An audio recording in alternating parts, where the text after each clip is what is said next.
Check. May I have your attention, ladies and gentlemen? We will commence in the next couple of moments. All those outside the crystal room or towards the rear end, requested to kindly proceed inside. We are beginning in the next couple of moments. All those inside the hall requested to please be seated. And do turn your cell phones to the silent so as to avoid disturbances during the proceedings. I repeat, please take your seats and ensure that your cell phones are on the silent, and we all know the reason why. Thank you for your cooperation in advance. So, ladies and gentlemen, a very good evening. Good evening. It gives me, Manasi, immense delight in extending a hearty welcome to all of you, especially the esteemed dignitaries, distinguished guests, and all you invitees who are present here for the Northeast Investors Summit Mumbai Roadshow. Let me begin by calling on stage Madam Mona Lisa Das, Joint Secretary, Ministry of Development of Northeastern Region. A very warm welcome to you, ma'am.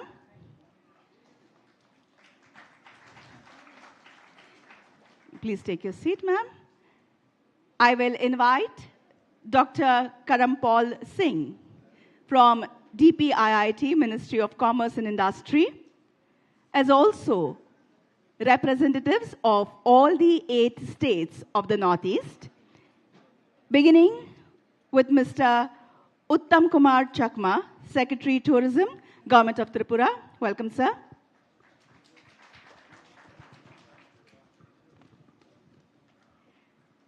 Madam Karma Doma Yutso, Secretary Commerce and Industries Department, Government of Sikkim. Mr. Remy Wilfred, Joint Secretary from the Government of Nagaland. Madam Chingthan Mavi Goite, Advisor and Joint Secretary, Planning and Program Implementation, Government of Mizoram. Hearty welcome to you, ma'am. Mr. Cyril Dingdo, Secretary, Planning, Government of Meghalaya. Mr. Arun Kumar Sinha, Principal Secretary, Government of Manipur. Mr. Saugat Bishwas, Industries Commissioner, Government of Arunachal Pradesh. Welcome to you. And Mr. Vijay Bhaskar Reddy, Secretary, T&D Department, Government of Assam.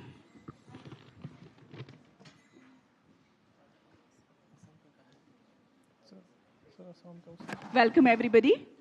So, ladies and gentlemen, after the B2G meetings, we will commence with the state presentations shortly. But prior to that, I will call upon Madam Mona Lisa Das, Joint Secretary, Ministry of Development of Northeastern Region, for the opening address. Ma'am. एक second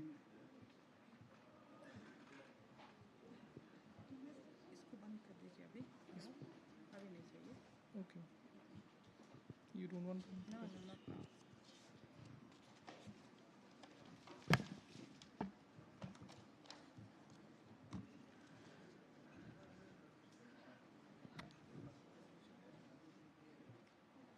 Yeah, dignitaries present over the dais, respected investors, officials from various ministries, ladies and gentlemen, we are gathered here to explore the possibilities that Northeastern region offers for attracting investment in the region. Certainly, it's a distinct honor for me to welcome all of you for this event. And all of us know that Northeastern region is a treasure of resources and opportunities. Each 8 states, they have a very distinct advantages associated with them, and they have lots and lots to offer to all of you, especially in the sector of ecotourism, adventure tourism, renewable energy, and agro-processing, and other sectors, sports sector, etc. I must tell you that Government of India is also very proactively committing for the development of the Northeastern region. Today we have with us the senior representatives of all the 8 Northeastern states who will deliver their speech, and they will tell you what best they can offer to you, what policies they have modified for you, and what efforts that they have taken to make the investment environment very pro-friendly to the investors. As all of us embark upon the exciting journey together, let's use this roadshow as a catalyst for the collaboration and the development of Northeastern region. I invite all of you to ask questions and engage in a very active discussions with the senior officers of the Northeastern region present over here and explore the opportunities for you. Thank you, and I look forward for a very fruitful discussion and an impactful partnership between Northeastern region and all of you. Thank you.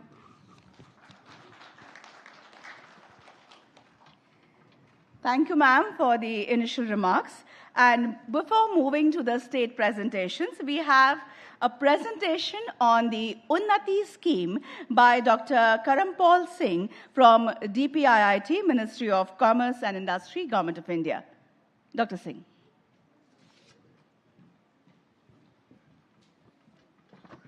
Thank you.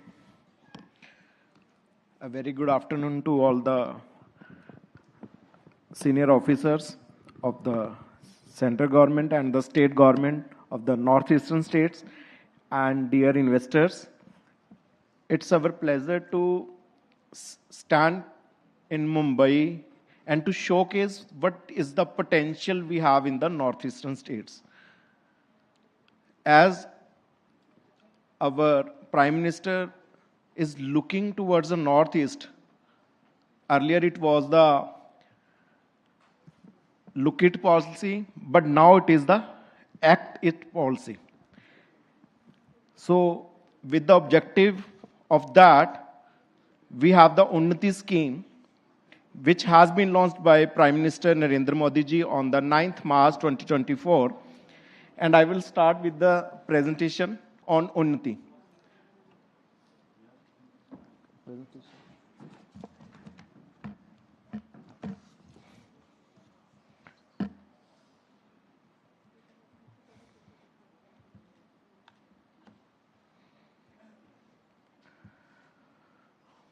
So, Unnati scheme, Uttar Purvi Transformative Industrialization Scheme 2024. This is the geographical location of the northeastern states of our 8 states. This is the scheme overview. That scheme has been notified by the Government of India on the 9th March 2024, and it will last for 10 years with the 8-year committal liability till 2042. And the total outlay of the budget for this scheme is 10,037 crore, and last date for the registration is the 31st March 2026. And the stakeholders, DPIIT, Ministry of Commerce and Industry, Ministry of Donor Development of Northeastern Region, State Industry Departments, PIU, PMU, and the NEDFI, who is the nodal agency for the disbursement of the funds, and the existing units who can get the benefit with this scheme, and the new investors who are thinking to invest their business in the Northeast region. And the industry associations like FICCI, FINER, and the others, as well as the other state departments such as tourism, food processing, etc. So first of all, what are the objectives of the Unnati scheme? As you know that Northeast region is very rich in its environment manner. So promoting the sustainable and environmental friendly growth for new as well as existing and expanding industries, existing who are who are making their mind for the expansion of their current operations. Second, generating the employment opportunities within the state and within the northeastern region, rather than to go outside for the job seeking. So main objective of this scheme is to set up a ecological system or a industry ecosystem where jobs can be generated within the state. Next, the focusing the regional development with the industry landscape, as well as efficient institutional framework with the help of Ministry of Donor, Invest India, FICCI, FINER, PIU, and the PMU agencies. Then next, development of established, upcoming, and the potential industrial zones in the region, and encouraging the community participation, because participation is very essentially and the acceptance of the policy is very important part. Next, this is the timeline which is very important in any scheme. So this scheme has been notified on the 9th March 2024. Registration will last till 1st March 2026, and all the applications but will be received on the Unnati portal, because every work regarding this portal is regarding this scheme is on the portal online manner. Not a single document can be worked or can be transferred with the physical manner. All the work has been done with the online manner, the unnati.dpiit.gov.in. Then all the applications who will be, what we have received or what we will receive till the 30th March 2026 will be disposed. Whether the decision to take in or out will be taken by the DPIT and the state within the time frame, that is 30th September 2026. And duration of this scheme is the 10 years, and with the 8 year of additional committal liabilities will last till 2042. So these are the salient features which we have been carved or which have been the experience of the central government with its earlier schemes. The first is because this is a budgetary constraints limit scheme, we have the 10,037 crore, and out of 10 crore we have 4 incentives. If we cross the 115% of the total budget, then scheme will be closed, or not scheme, the registration will be closed from its last date. Then all the units have to register on the DPIT portal. The first registration part will be there. After that, claim filing or claim processing will be there. So first you have to get the registration under the Unnati scheme. Then micro industry, for example, minimum investment is required 1 crore. But in case of micro industry or in service or manufacturing, minimum 50 lakh can be eligible. Then 60% of the total outlay. In the earlier scheme, you can see maximum maximum portion of the scheme has been taken by 1 or 2 states. But this year, we have earmarked the budget state-wise. 60% is earmarked budget for every state, and 40% is open to all. That is the open race to every state, that first they have to fill their own budget, which is reserved for a particular state, and rest open to all. Then we have bifurcated the zones. There are 129 districts as of now in the 8 states of the Northeast region.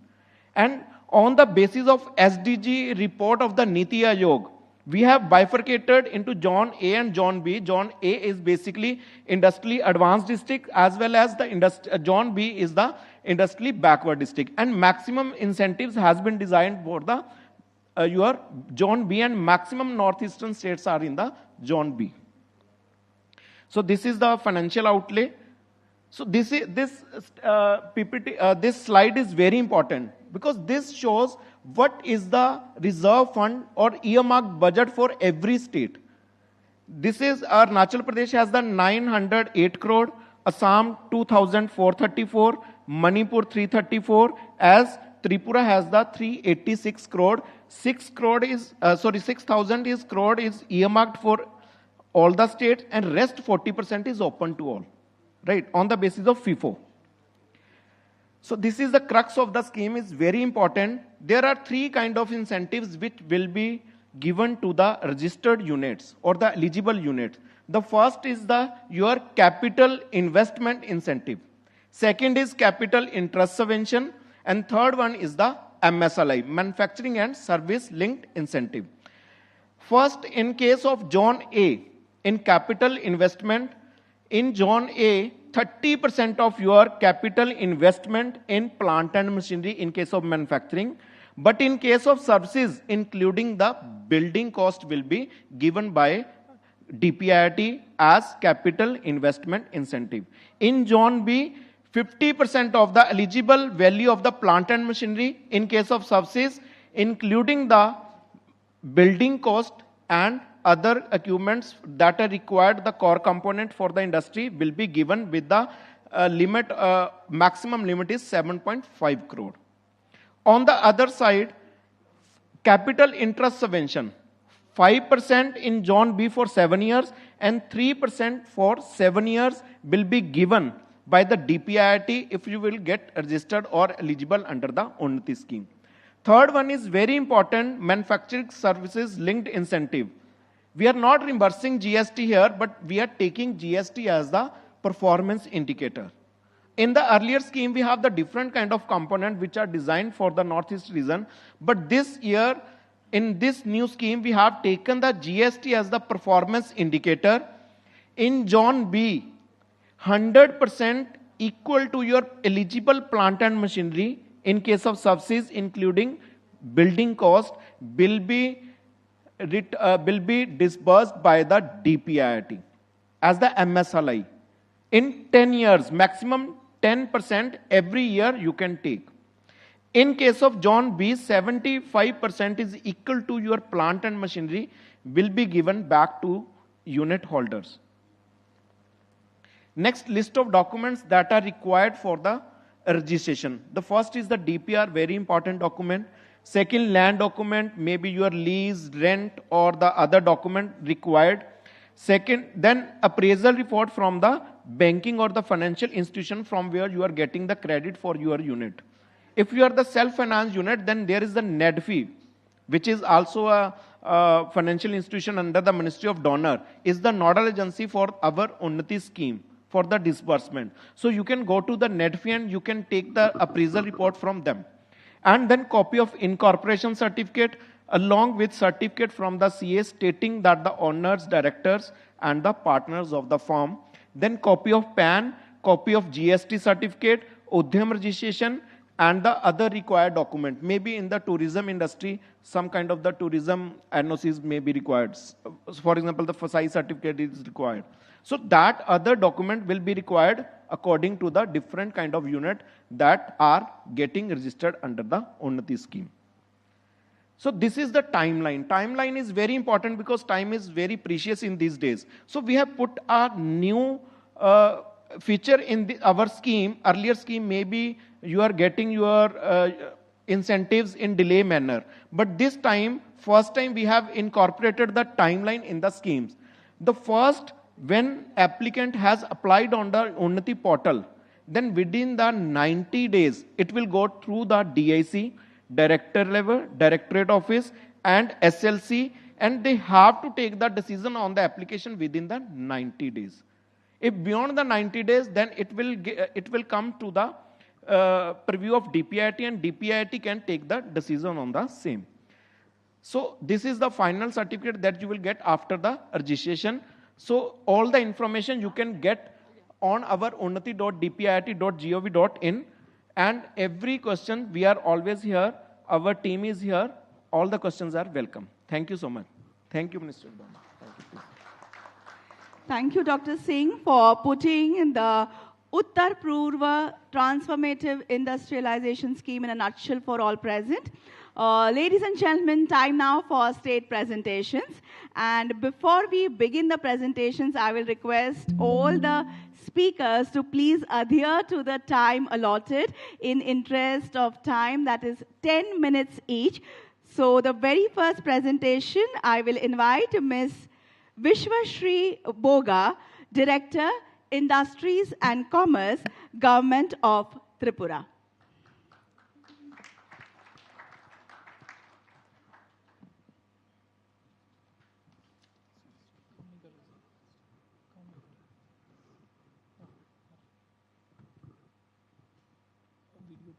Video, first video.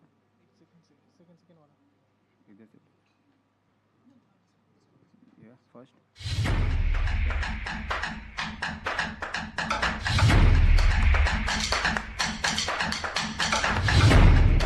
Welcome to Tripura, a land of breathtaking natural beauty, nestled in the heart of northeast India, emerging as a land of boundless opportunities. Tripura's strategic location, sharing a long border with Bangladesh, provides a gateway for trade, opening avenues to sea routes and neighboring countries. This geographical advantage fosters connectivity and growth, transforming Tripura into a true economic hub. Tripura's infrastructure is expanding at an impressive pace. From newly upgraded highways connecting Agartala to Guwahati, to the broad-gauge railway reaching the Sabram region, just 75 kilometers from the Chittagong port in Bangladesh, Tripura's connectivity is set to fuel growth across industries. Maharaja Bir Bikram Airport, the second busiest airport in northeast India, is being upgraded to international standards, enhancing connectivity with major Indian cities and bringing the world closer. Tripura is primed for industrial growth with 19 modern industrial estates, providing robust infrastructure, uninterrupted power, and a conducive business environment that investors seek. The state's surplus power supply and low tariffs add to its investment appeal. Tripura is India's second largest producer of rubber, with favorable conditions for its cultivation. The state's bamboo diversity has led to innovative products, including internationally recognized bamboo handicrafts and utility items like bamboo tiles, setting industry standards. Tripura's fertile lands produce an abundance of crops: pineapples, oranges, jackfruits, and more. These vibrant harvests provide a foundation for agro-processing industries.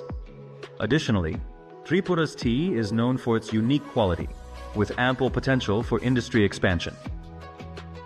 The state's emphasis on education has led to a skilled and educated workforce. With top-notch universities, training centers, and medical facilities, Tripura produces professionals who are actively contributing across healthcare, IT, and public services. Beyond its economic prospects, Tripura is a tourist paradise. From lush wildlife sanctuaries and tranquil tea gardens to stunning waterfalls and vibrant cultural heritage, Tripura offers a unique and enriching experience for every traveler. Tripura's investor-friendly policies, efficient single-window clearance system, and proactive leadership create a welcoming environment for businesses. Here, investors find not only opportunities, but also strong support for growth and success. Come, explore the untapped potential of Tripura. Discover a land of beauty, growth, and endless possibilities. Join us in building the future of Northeast India. Tripura is ready. Are you?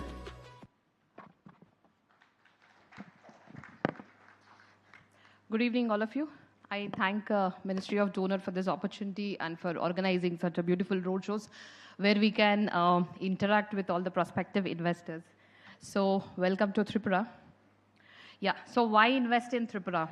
Of course, the environment with clean and pollution-free, but also with a lot of unique biodiversity. And we are an investor-friendly state with not only a single window policy, but we have the entire administration works together to get everything implemented. We have a single level nodal agency also, and an IPAT has been recently notified. It is a favorable location because it is well connected. We have one of the best airports in Tripura, and we are also having the third international internet gateway in Agartala. We also have great access to the other cities in the country, and we have one of the best access to Bangladesh, I would say. Though our relationships are sour at this time, however, we are optimistic once these relationships with the neighboring country are set, there is a huge potential for a lot of prospects, industrial investments over there. Natural resources, you have already seen in our presentation that we have good abundant natural resources like agar, rubber, as well as bamboo also. Tripura also boasts one of the highest skill literacy rate, and with young and growing workforce, which is very aspirational, it offers a huge potential. In terms of infrastructure, we have good industrial infrastructure as well as social infrastructure, which I'll just tell in the coming slides. I just want to show you that where Tripura is and how it stands. So we are at we have 640 billion GSDP is what we recorded in 2022-23 with an annual growth rate of 8.80. Since 23, and we are at a per capita income of 1.58, which is on the upper track record. And Tripura is also one of the states with largest forest cover. Also, more than 60% of our state is covered with the forest area. So this is what I was saying. Tripura, the entire administration, the entire ecosystem works together. It comes together in an integrated way to facilitate both employment, investment, and policies are designed together so that it gives you one feeling of coming to the state. So we have Lakshya 2047, which details our state's vision for the by 47, what are we supposed to do, and in line with that vision is what our various policies are there. So we have 856 kilometers of national highways which are declared in Tripura. We have Agartala-Akhora rail link, which is with the neighboring country. Then we have direct flights to Delhi, Bangalore, Hyderabad, and other cities also. Then, as I said, we have the third international gateway, and most of our villages, more than 85% of our villages are connected with net connectivity, and because of this, our governance is becoming more of an e-governance model where even our panchayats are able to process their files on the e-office. So up to panchayat level, we have implemented e-office. That is a testimony of how robust our e-governance system is in Tripura. And we also have the declared protocol route with India, Bangladesh. So industrial infrastructure, as I was saying, we have 20 industrial estates, one recently added, including 3 sector-specific zones and 1 SEZ also. We have a good 80 BCM reserves of natural gas reserves, out of which roughly around 40 have been proved. There is a huge potential to further explore that also. The beauty is that 2 of our industrial estates are connected with this natural gas pipelines, because of which our industrial estate, which is Bojjungnagar Industrial Park, has been declared as a challenger in the DPIT's industrial park rate system. This is the only industrial park in the entire Northeast to be rated as a challenger in the challenger category. So these are our priority sector. The state has declared 6 areas as its priority sector: rubber, bamboo, IT, agar, and food processing. The intention is that there will be additional incentives provided in these priority sector. So rubber, we are the second largest rubber producing state. 1 rubber park is already there. We are saturated. Hence, we have just started one more new rubber park has been declared. We are developing the infrastructure. It is a 125 hectare area rubber park which is being developed with all the facilities of common effluent treatment plant and other facilities will be there. Then we have 21 species of bamboo which are available in Tripura, because of which we have this bamboo park is also developed. And IT, lot of potential. Food processing and tourism, I'll just tell in future. The state policies, these are the recent state policies which have been introduced. The highlighted one, Tripura Industrial Investment Policy, was just launched in October 24, which mainly speaks about our thrust sectors as well as the bespoke initiatives which we want to provide to the prospective investors who would invest more than about 100 crores in the state. So they will be we will be able to negotiate with them on the bespoke initiatives as required. So tourism is one of our most important sector. Our Secretary Tourism is also here. That shows the importance that Tripura is giving for tourism. We have 33 recognized tourist destinations. The first one, Unnakoti Kailashahar, is one of the huge bas relief structures which is there. We are planning to getting it into the UNESCO's World Heritage. We are in the process for that. Ujjain, the palace is in Agartala itself. There's a royal palace, and the adjacent one is a Neer Mahal, which is the water palace. It's again a big water palace. So with these two palaces, we have a huge, royal tourism is also one of the perspective there, huge potential over there. Chabimura, which is Amarpur, the down one, it's a river Gomati. In that, when you are going on a boat, on either sides of the bank, you can see huge sculptures which have been developed, and these are almost 6-7 centuries old, 6-7 AD actually. And there's a beautiful structure. It has an amazing scope for water tourism and adventure tourism also. And Tripura Sundari Temple is one of our 51 Shakti Peeths. This is the project which we wanted to pitch, Dumbur Lake. So this lake is about 48 square kilometers with roughly about more than 40 islands over there. It has a good scope to be developed as on the lines of Maldives. Let me just play the video of this. There's a small 48 islands which already tourism has developed one of the islands, but there are other islands waiting to be developed. Yeah.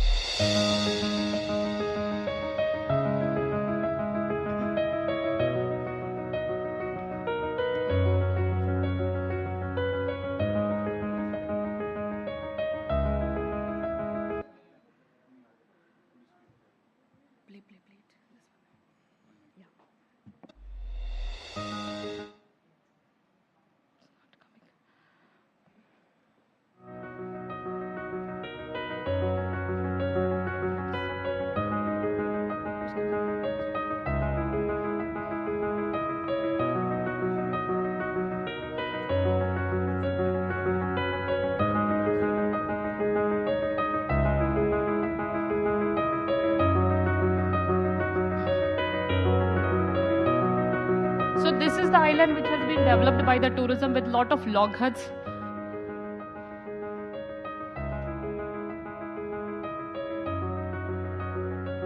So this lake has the potential for lot of water sports can come in, and the other islands can be taken up and developed as a nice ecotourism destinations, or just for meditation or for health and wellness. So this is one of the biggest opportunities we have now.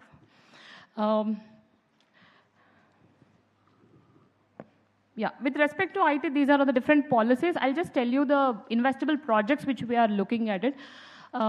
We have this data center possibilities there, and one more IT park is what we are looking at. We have 2 IT parks as of now, but we are looking for an IT park in a bigger way. And there is a lot of scope for IT technology in agriculture, food processing, as well as tourism sectors. If we look at skill and education, there are a good number of already educational institutes in Tripura, ranging from National Institute of Technology, TIT, and we have 2 medical colleges, also one of them which has just come up recently in the private. And we also have a National Law University and National Forensic University. The opportunities which we are looking for in the skill sector, I've shared with some of the investors today, is Center of Excellence in Rubber and Oil sector. You are aware that, in fact, it's natural gas. You're aware that the entire Northeast has good amount of natural gas reserves. So this center of excellence can actually work as a core center wherein the people are trained and can be used for the entire Northeast for this in this sector as a skilled resources. So we are looking for the investors who can support us on this. And establishing a linguistic center through skill department, we have placed some of the students in Japan. That is when we realized that the linguistic center would be very essential over here. So we are looking for establishment of linguistic center.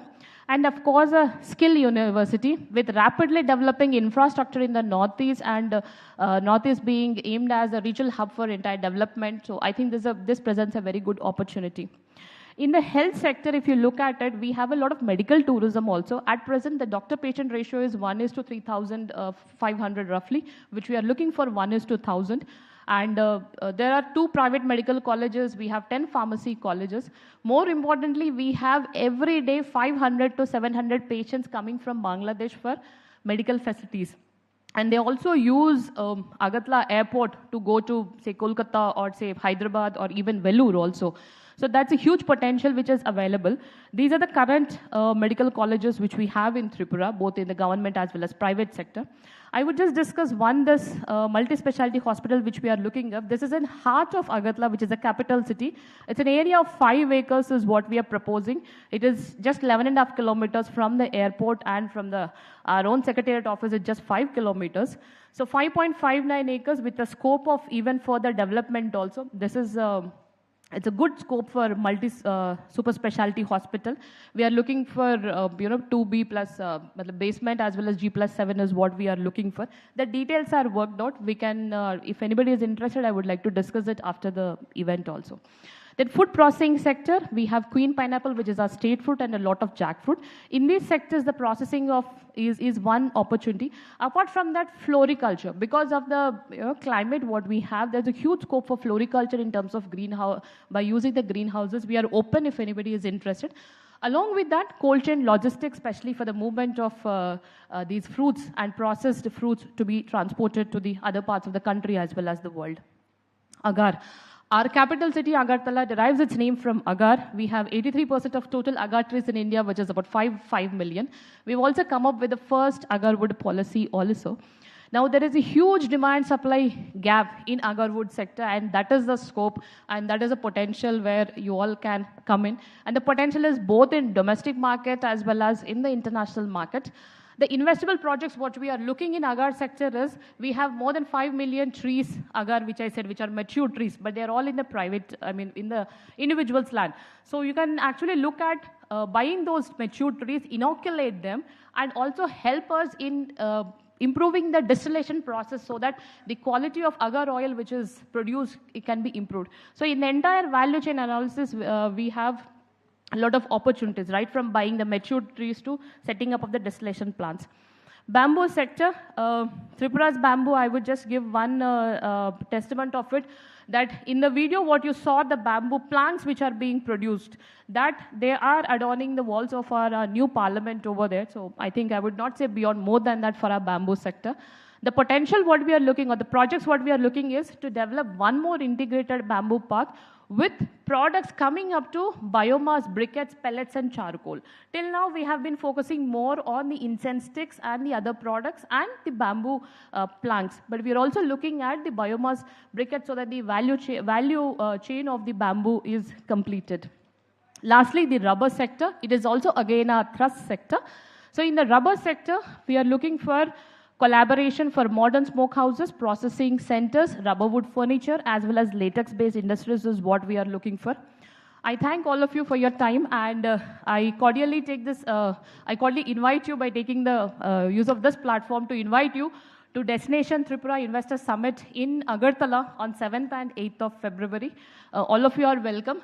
And I would only say that with the stable government and responsive administration, you can expect an excellent cooperation from Tripura. We expect you to see in the month of February. Thank you.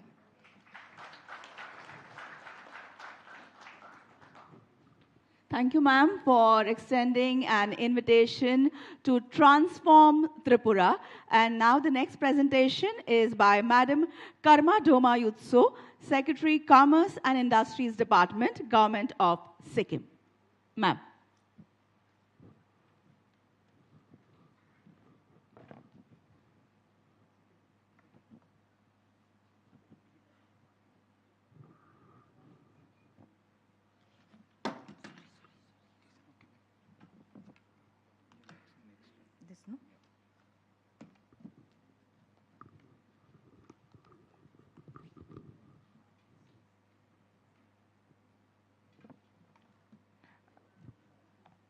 Good afternoon to everybody.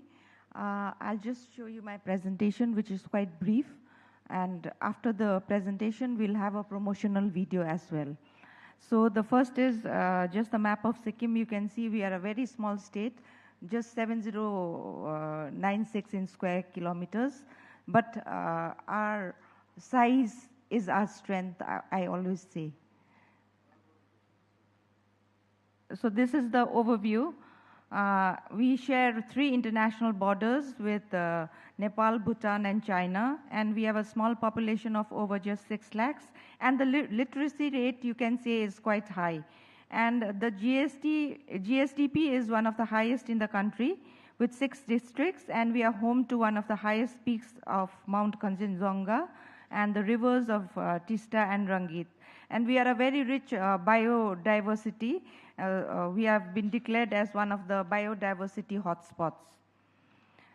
So the approach, how to approach Sikkim, this is the connectivity. Of course, you all know that we had some problems last year because we had the GLOF, but slowly and steadily we are returning to normalcy.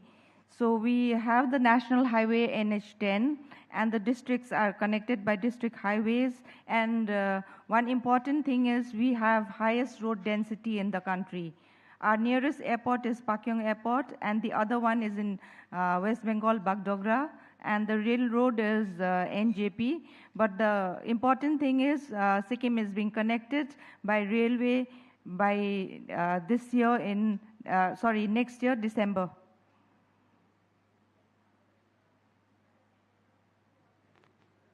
Then these are the enabling structures why you should invest in Sikkim.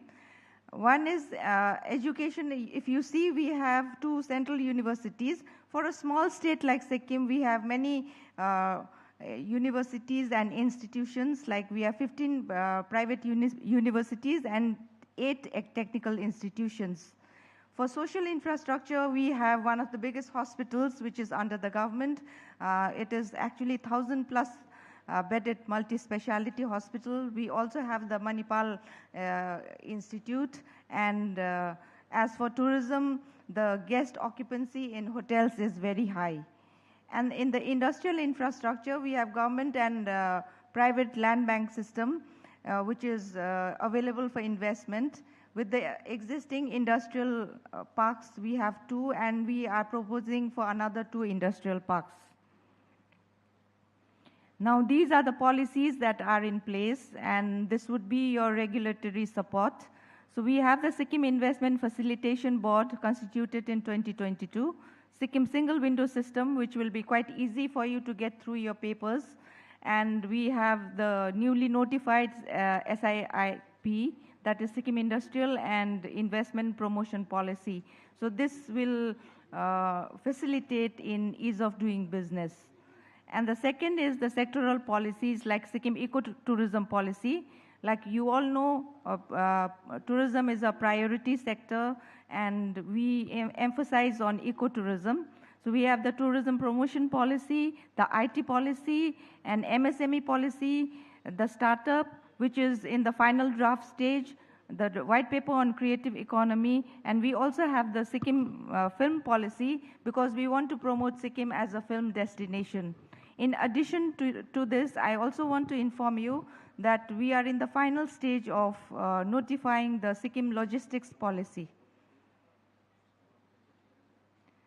So these are the state priority sectors. Like, as you all know, tourism is a mainstay. So we have a very high footfall of tourists, and we are home to Mount Kanchenjunga, as I said, and we have the Kanchenjunga National Park, which is a UNESCO World Heritage Site, and this is the first for India in the mixed category, that is for culture and for nature. And we have nature tourism as in adventure tourism, wellness tourism. So these are all the sectors where you can think of investing, and it will give you high dividends. Then the next is, as we all know, Sikkim is the only organic state, so the focus is high on agri-horti food processing, only certified organic state. So investment is in large cardamom, ginger, turmeric, and our Dalle chili, which is one of the hottest chilies. And we have buckwheat, Sikkim mandarin orange, one of the sweetest oranges that you'll find in the world. We have wheat. Then we have kiwi, green peas processing. So these are the areas where you can think about investing. Then we have the farmer sector. We already have more than 55 major farmer units. So this is Sikkim is already a farmer hub, but there are still places where you can explore. And in the IT and ITS also, you have IT and Cyber Village initiatives, Sikkim Open Data Acquisition and Dissemination Policy. This will help you in setting up your ventures. And then next is we already ventured into major hydro projects, but now our government's focus is on micro hydropower. So we have a total potential of 8,000 megawatts and small micro hydel potential of 1,000 megawatts. Then we come to arts and crafts. So we have very rich heritage in wood, bamboo, and handicrafts.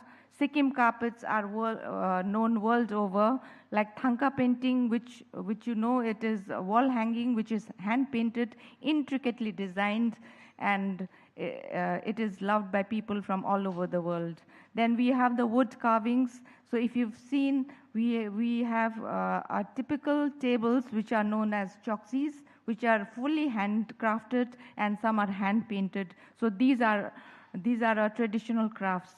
Along with that, we have our traditional handlooms, like the traditional attires which we wear. They are all handmade. Then film, music, and sports. So as I said, like we are trying to make Sikkim into a film destination. We are blessed with beautiful nature, beautiful locales. So you can think of Sikkim as a film destination for shooting your films. Then Music Academy and Sports Academy as well. Then into the large-scale projects which you can venture in, we have e-vehicle manufacturing and assembling, like in four-wheelers, manufacture of spare parts and private investment. And like I said before, in mega hydro projects, so investment will be more than 1,000 crores. In the Teesta belt, we have 2,000 megawatt hydroelectric power. Then we can also think of setting up food park. We have a huge land in Gazing district, which is in the western part of the state, and investment can be up to 50 crores. Then we have the semiconductors and microchip manufacturing, like setting up industrial parks at Gangtok, which is the capital, and Pakyong, which is just a few kilometers away from the state capital, Namchi, which is in south, and Soreng, which is in west. So here you can think about 500 crore of investment, and the mode will be on PPP. Then Film Studio and Music Academy, which I have already told you before. So this will be for 500 crore, again in PPP mode. Then AVGC, this is picking up really well in Sikkim.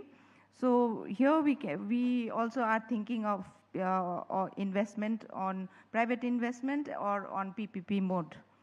Then amusement park, we want to develop amusement park near Gangtok, where investment about 200 crores or more, with clubhouses, sports, and restaurants. Then other potential projects you can see, heli-tourism from Kolkata, Bhutan, Nepal, like since we share the international borders, ITITs. If you see 5-star hotels also, because our tourist footfalls are growing in spite of the connectivity issues that we had last year, it's growing. The tourist inflow is still growing, and luxury and wellness spas. Then the logistic, film studio, international residential schools. We just have recently, Delhi Public School has opened in Gangtok. So there are still more opportunities to be ventured into. And microbreweries, that's also picking up quite fast. And Sikkim Carpet Manufacturing Unit. So you can just have a look at the table. So traditional furniture making, you can make a cluster, solid waste recycling. Then these are the government incentives, like we are implementing the Unnati scheme with all enthusiasm and zest. and we are having awareness programs, and people are really coming forward. Everybody seems to be interested in Unnati scheme nowadays. So these would be the incentives. So most of the places we have in Zone B. Now, why invest in Sikkim? Now, border trade with China, Bhutan, and Nepal. The border trade with China, which across the Nathula Pass, as of now, after the COVID pandemic, that has been, it's stopped right now, but we are hopeful that it will begin again. And the state government is trying its best to have another trade route through Chiwa Benjang, which is in West Sikkim, for Nepal. So that will be border trade with Nepal. Now we have a very pleasant climatic condition. We are blessed from tropical to alpine climatic zones.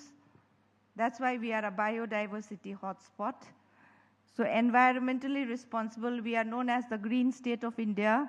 We are the first organic certified state, and fresh water availability with 315 glaciers and the world's third highest mountain peak, which we also call it a guardian deity. Then we have hydropower generation capacity of 8,000 megawatt potential. Then our population can speak in English. Our literacy rate is very high, as I said before, which is above the national average. And as you all know, Sikkim is known for its hospitality. I hope you'll agree with that. And we have one of the lowest crime rates in the country. So our USP is our peace, our tranquility, and we have a very, very stable government. The present government enjoys absolute majority, winning 31 seats out of the 32 assembly seats. So a stable government and peaceful environment, that would be, one of the reasons for you to invest in Sikkim.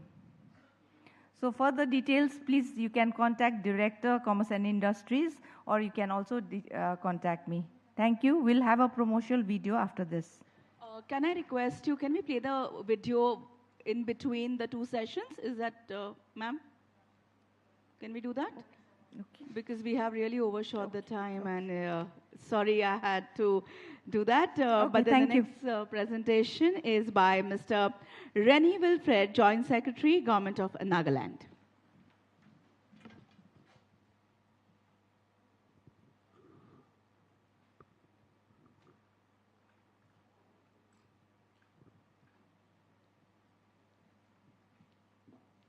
So you will use that slide?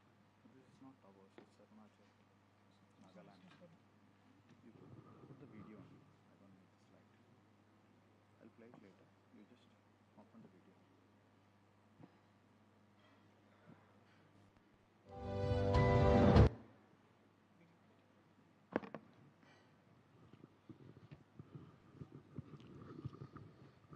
Thank you.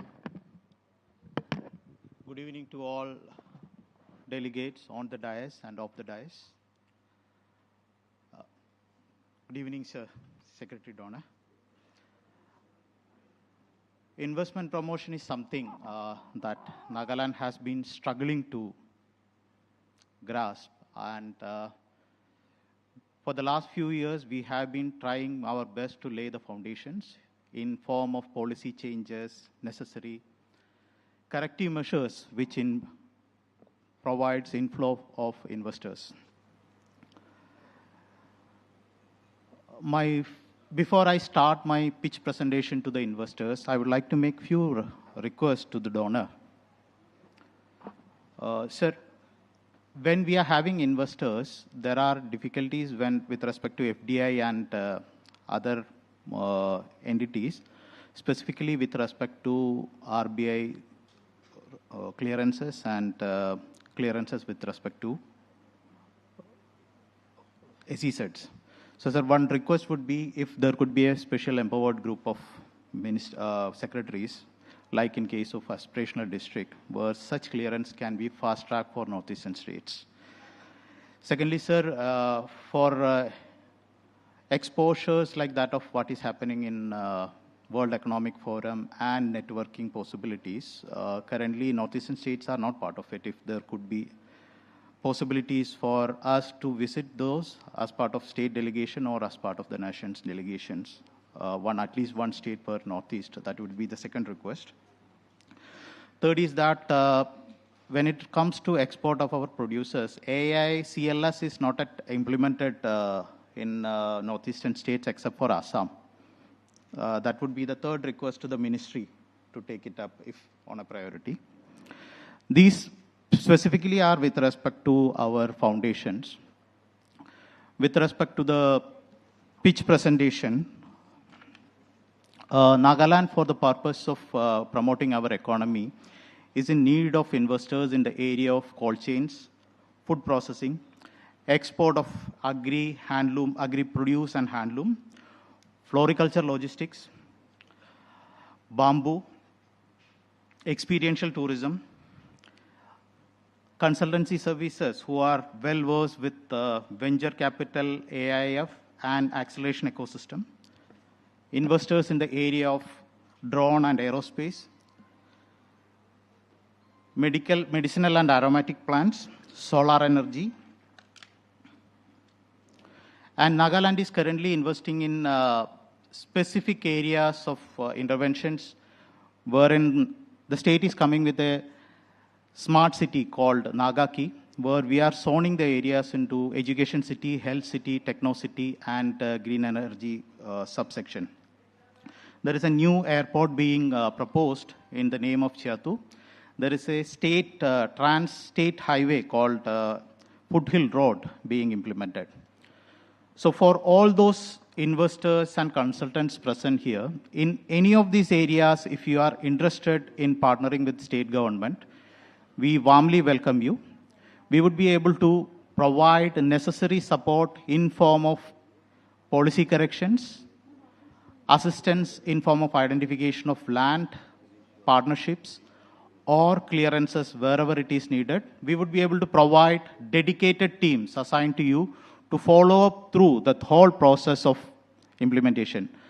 The opportunities that are there in Nagaland are more or less aligned with the opportunities present in other states also with respect to the tourism sector, medical sector, agri-produce and all.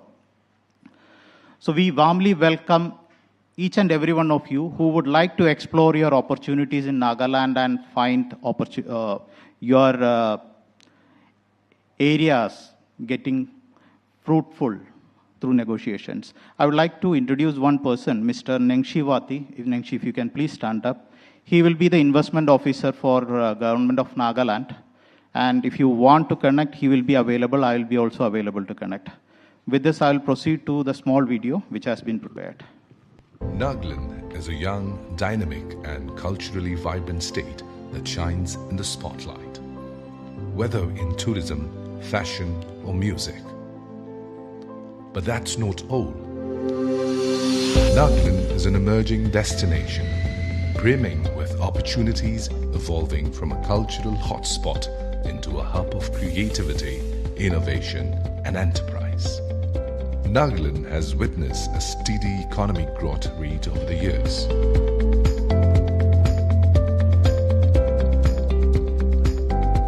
Agriculture remains a cornerstone of our economy and aims to transition from subsistence to a surplus, export-driven market. Strategically positioned as India's gateway to Southeast Asia, Nagaland offers unique access to emerging markets through improved connectivity. With plans underway for the development of National Waterway 101, Nagaland is set to become a vital hub for regional trade and investment. Nagaland is rich in high-value natural resources, from organic pineapples and specialty teas to bamboo, artisanal crafts, and a growing tourism industry. The state is also adopting a balanced mix of technology and indigenous knowledge to enhance enhance productivity and sustainability. Our aim is to increase export potential through market linkages, delivering products to global markets. Our youthful, dynamic workforce is the engine behind Nagaland's growing startup ecosystem. With a target to establish 500 new startups, from tech to agribusiness, we are laying the groundwork for diverse enterprises and aims to be a model startup leader. Nagaland is committed to developing a skilled and adaptable workforce, as evident from its allocation of 16.1% of the 2023-24 budget to education. As the Investment Promotion Agency of Nagaland, IDAN is here to partner with you in exploring the wealth of opportunities our state has to offer. Come, share our journey towards sustainable growth.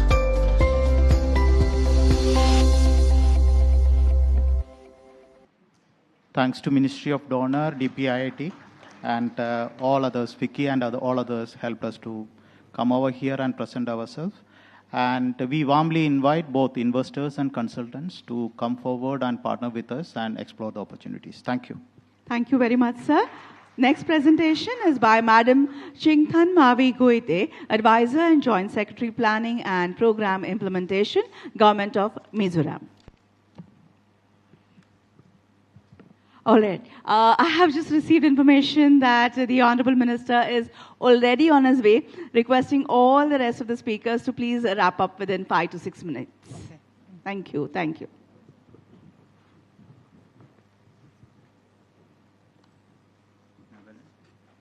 Mizoram.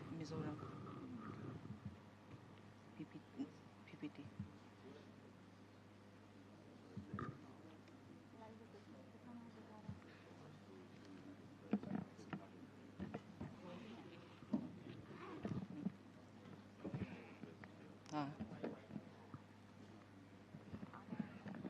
Good afternoon, everyone.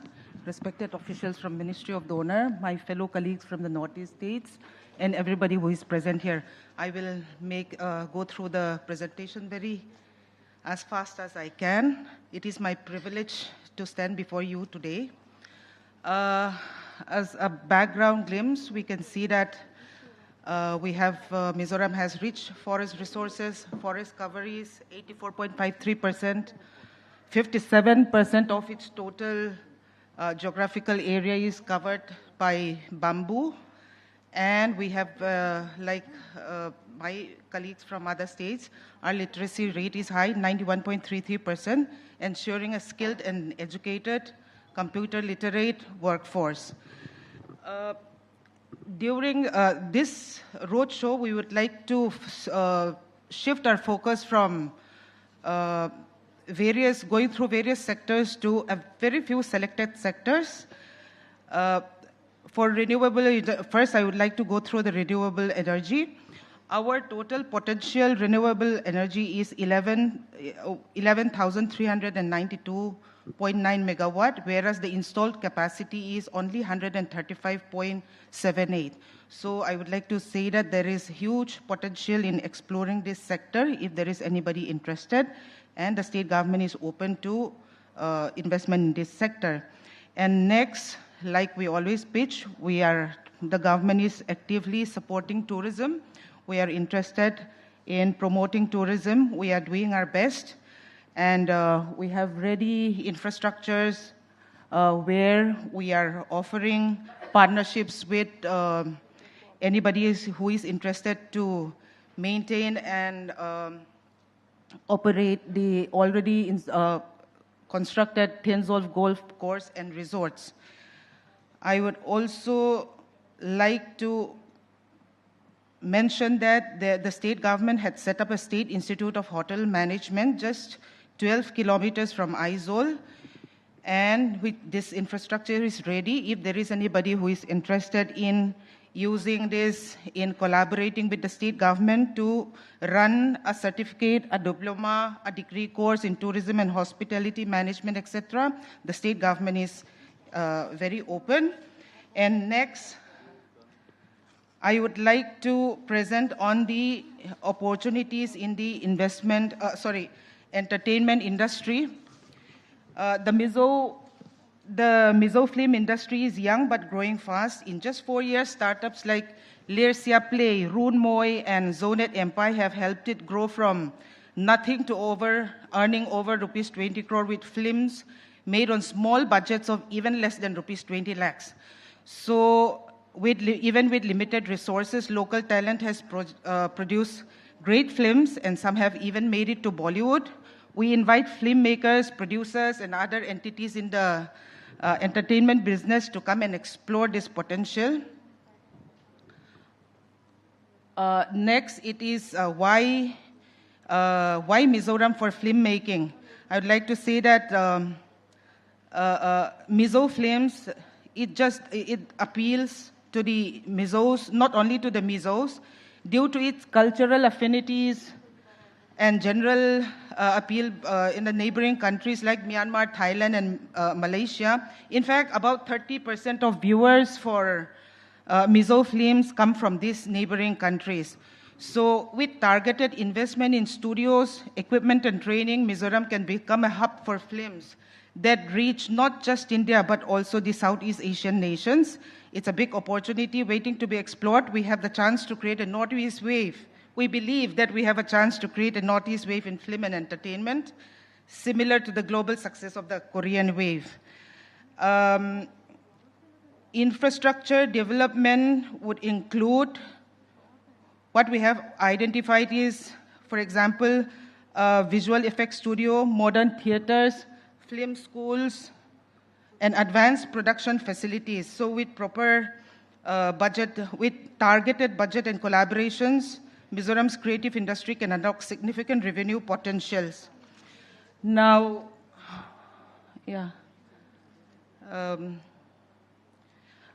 next, these are self-explanatory. Next, I would like to mention that the music industry of Mizoram is gaining importance. Mizos love music, Western music, even Hindi film songs, even though we don't understand half of it, and its culture is deeply rooted in music. So the rise of, lately there have been rise of digital platforms like Darbo Music. It's an app-based music which has revolutionized the music distribution. It enables artists to monetize their work and talent. Despite a population of just over 10 lakh, Esther Namte rendition of the national anthem has gathered more than 4.5 crore views, and top local artists consistently achieve over 2 crore views for their hit singles. So we believe that the music industry in Mizoram has potential, and we are looking for investors to network with, to work with, and to help us in establishing state-of-the-art music production studios, investing in sound engineering and music schools, and supporting mainstream platforms to reach wider audiences. And third, opportunities regarding the creative arts which we would like to pitch today is, we have natural flair for colors and fashion sense. Local designers and stylists are slowly emerging in the fashion industry. So we believe that there is a scope for establishing production and training for textile production, training, apparel manufacturing, etc. And building supply chains and e-commerce platforms will connect Mizo fashion to national and global markets. So with these short slides, I would like to invite investors that come to Mizoram. There are lots of local startup entrepreneurs with whom alliances can be made, and invite established fashion houses and apparel making firms, those in the garment business such as casual high street or Western wear, to come and explore these potential opportunities. Mizoram stands as a unique investment destination by investing in its growing sectors like film, music, fashion. We can be part of we can go together on a path to greater development and growth. Thank you. Thank you so much, ma'am. And the next presentation is by Mr. Cyril Dingdo, Secretary Planning, Government of Meghalaya. So requesting you 5 to 6 minutes at the top. Thank you. Secretary Donor, sir, Joint Secretary Donor, all the senior officials from various state governments of the northeastern state, ladies and gentlemen, and most of all the investors who are gathered here. So Meghalaya is, I'll go straight to the point in the interest of time.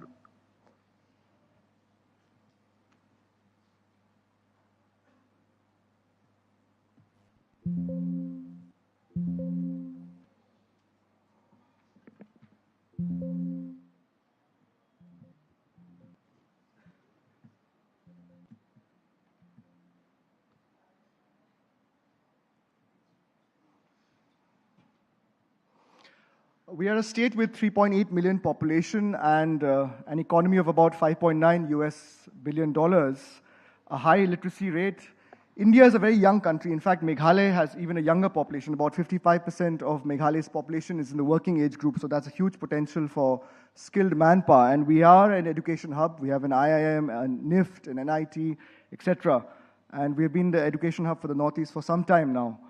So our vision is actually to double our state's economy from about $5.9 billion to $10 billion by 2028. Our Honorable Chief Minister has been articulating this vision in many an occasion, and we're looking for private sector investment of at least $1 billion. So what are our business enablers? We have enacted the Meghalaya State Investment Promotion and Facilitation Act in 2024, which has created a single nodal agency called Invest Meghalaya Authority.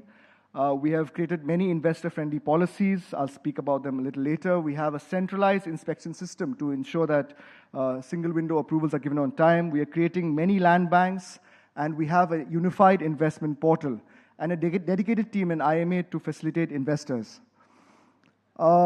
These are some of the important support ecosystem we have in terms of infrastructure. We have industrial estates. We have the new unified investment portal, which we are digitizing. We have skill manpower, the state skill development mission, under which a lot of skilling is happening.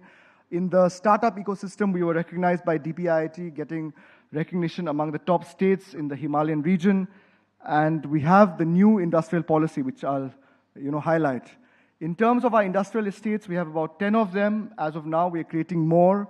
Almost 263 acres are left, which we can still allot for various industries. In fact, recently, 300 crore Varun Beverages plant, Pepsi plant, is coming up in the Mendipathar industrial estate, that 8 acres in North Garo Hills.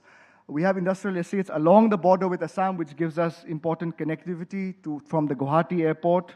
And we have other industrial estates, as you see in the map, throughout the state, including in Shillong and in Tura. Our industrial estates are, in a way, future-ready in terms of connectivity, in terms of having basic infrastructure and availability of water and power. In fact, we were able to leverage the Unnati scheme. So we came up with our industrial investment promotion policy in the year 2024, after DPIIT came out with the Unnati scheme. So therefore, our incentives are some of the most attractive in the Northeast, because we were able to use the Unnati scheme and then come up with our own scheme after Unnati, so that an investor who's coming to Meghalaya can get the benefit of both these schemes. If you see, Unnati has been explained in detail, so I'll not go into those details. But under the MIIPP, which is our new industrial policy of 2024, we are giving additional subsidies for renewable energy, for rainwater harvesting, for transport, for water, for drawal of power, for EPF, power service connection. And we have a customized incentive package for those who are investing more than 100 crore rupees in the state. Our priority sectors range from hotels and hospitality to tourism, to biotech, IT and ITES. Food processing is a very important sector for the state of Meghalaya, given the fact that we have a lot of horticultural products, including the world-famous Lakodong turmeric, which has the highest curcumin content in the world, almost 8 to 9%, compared to the average of 2% for other types of turmeric. We are looking at also investments in fintech. We have a very young population. We are known as a music hub. So music, films, entertainment has a huge potential, since we are in Mumbai, the city of Bollywood and other things. So logistics, BPO, green startups, these are our priority sectors for which we're giving incentives under our new investment policy. So just to give an example, and this is all on our Invest Meghalaya portal, it makes it very easy for you to understand. If you were to invest about 1 crore over a period of time, given the fact that some of these are GST reimbursements, you will be getting incentives worth almost 3.1 crore back. This is an example of food processing industry where, mixing both Unnati and the state investment policy. Another example, if you invest 5 crores, you're getting incentives worth almost 8.8 crores. And another example of if you have 10 crores, you're getting incentives worth 3 times, 30 crores. So these are, obviously based on some assumptions, but they're as close to the industry standards. And all of this is available on our Invest Meghalaya portal. We also have other policies which have been updated from our tourism policy of 2023 to a power policy of 2024, which looked at, this whole ecosystem of investment, to health policy, to our youth policy, our water policy. So all these policies are aligned towards attracting investment, including the PPP policy.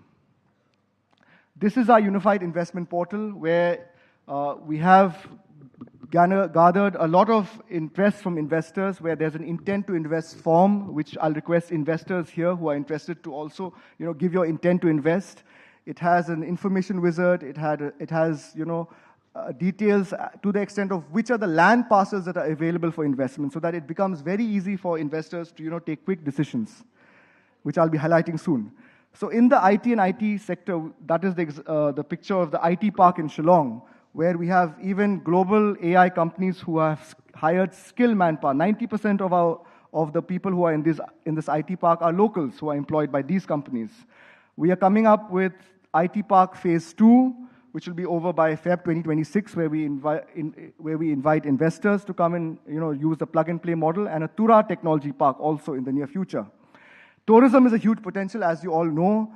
We want to create a 5-star or a 7-star resort at the famous Orchid Lake in Umyam, which will be almost a 200 crore project. We have 28 acres of land there, which is government-owned land. We are looking at design, build, operate, and transfer. We have increased the lease period from 30 years that was there earlier to a recent cabinet decision has taken to increase it to 60 years. So land can be given up to 60 years on lease for such important projects.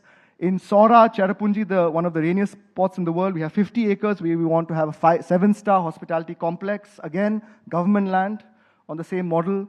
In New Shillong, which is our new administrative city, where we are decongesting old Shillong, where the assembly is coming up, the secretariat is coming up, we have IIM. We want a MICE and a convention center type of tourism project, almost for 200 crores on a 12-acre plot, that also government-owned. Some of the key players, we already have Vivanta and Marriott. We recently signed a project with Orica, which is by Lemon Tree Group, to have a third 5-star hotel in Shillong.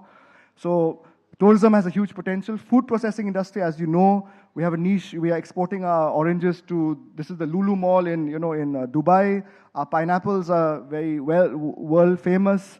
We have a lot of startups, so there's a huge potential for food processing, cold chain, in jackfruit and such high products like Lagadong turmeric. Some of our success stories, this is one of the world's most remote jackfruit processing center in the Garo Hills region. It's fully solar powered, so we have small units which can then connect to a larger ecosystem where private players like you all can come in and do the aggregation. So we are already creating the enablers with our farmers to create these small processing units which can then go on towards global supply chains and national supply chains. Power sector, we have a potential of 3,000 megawatts for renewable energy. This is the list that is there. I can share this with you later. Handloom, handicrafts, and textiles, also we are very strong. We are known for our Ahimsa silk. This is an entrepreneur called Kiniho who has started a startup in Shillong where some of these beautiful silk and handmade products are fetching the highest prices. So the huge potential for fashion industry and for collaboration with other major silk houses and other textiles who are looking for low volume but very high quality silk products.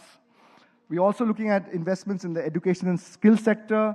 As we know, Shillong has one of the best climates. Meghalaya as a whole has great climate for setting up educational institutions, and many of them are very attracted with the climate, especially and the enabling infrastructure. Other focus sectors, we want to look at pharma. We are looking at specialized hospitals. given our close proximity to the Guwahati airport. And even our airport, we are expanding. Hopefully in the next 1 year, with the support of Ministry of Civil Aviation, DONA, and other ministries, we are able to expand our airport. It is possible, and we'll have direct connectivity to the major cities, including Mumbai. Music, films, and entertainment are our stronghold. We can set up academies for film, music, athlete training. Sports City, the Northeast United Football Club is setting up its base in Shillong.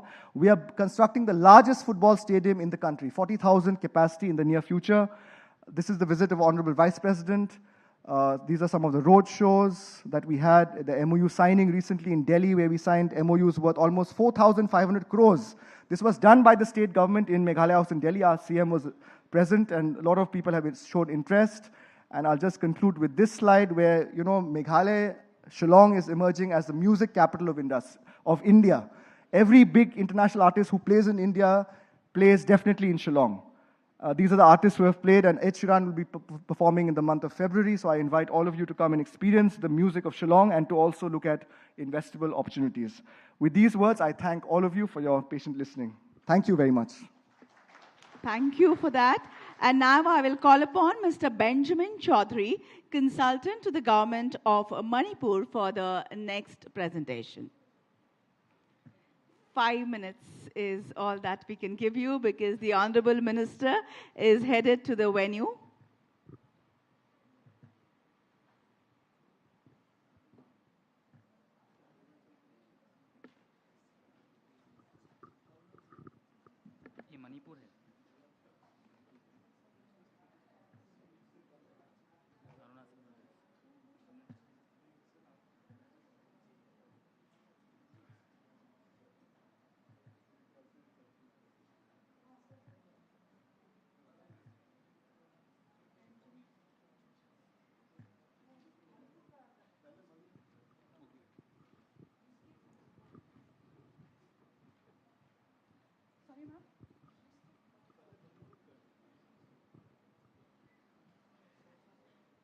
So I will now call upon Mr. Arun Kumar Sinha, Principal Secretary.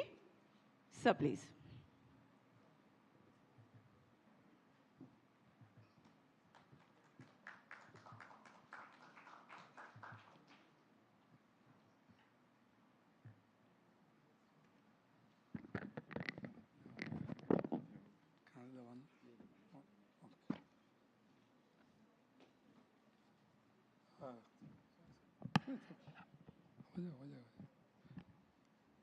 Good evening, respected Secretary Donor, Sir, and Madam Manala Siddhas, Joint Secretary Donor, and other colleague here, and all the investors who are present in this room.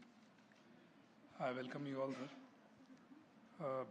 I'll be trying to finish, as fast as possible. Definitely below 10 minutes.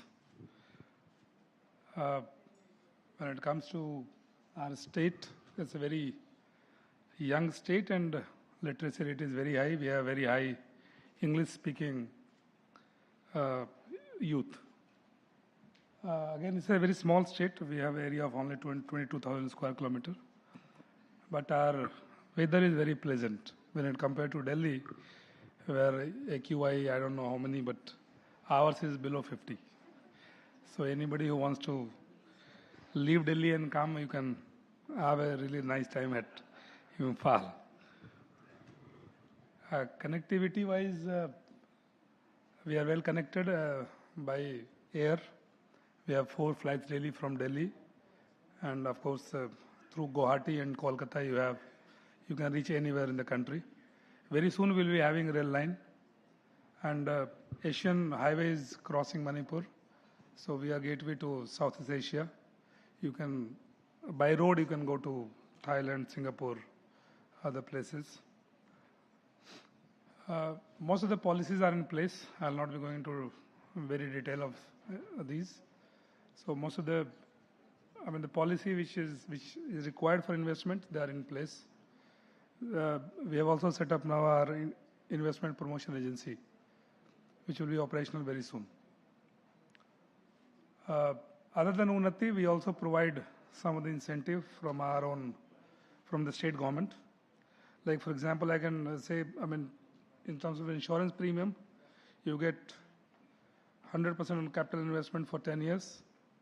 Transport subsidy, you get 25% for transportation of raw material exceeding a distance of 50 kilometers. 25% air freight from Kolkata airport for 5 years. Power subsidy also you get for micro and small from 1 to 50 kilowatt, you get 50% subsidy. Medium industry, 25 to 125 kilowatt, you get 23.7% subsidy. And large industry, you get 17.3% subsidy. We also have, if you buy quality control equipment, you get 30% subsidy from the state government. So likewise, we are providing these incentives over and above Unnati that you are getting from Government of India. As I said, we have industrial park where places are available. We have 7 industrial park. 5 are operational and 2 are under construction. In agriculture sector, we have this unique product which has a huge potential for export. We have started, last year we have exported around 6 crore worth of this rice. And this rice is grown in Manipur and it has really huge potential if anybody wants to come in, either increasing the acreage, processing, export, whichever area that they are interested in. Then, we are home for many aromatic plants and medicinal plants. Again, there you have huge potential for whichever value chain that you want to come in. Tea and rubber plantation. And bamboo again we have huge coverage of bamboo, and here we are very low in the value chain. So anybody wants to invest here, you have a huge potential for investment in bamboo. In horticulture, we have a huge potential.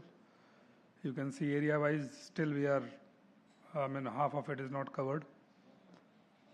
These are some of our products that we are producing in Manipur. Our oranges is really, I'll say, one of the best in the country. Much better than what is available in the market. Our chili, again, is very famous. Now, we have also started growing kiwis, avocado, and other plants, other fruits. Our main issue here is we get lots of fruits gets damaged. So we require investment in cold chain and other places in value chain.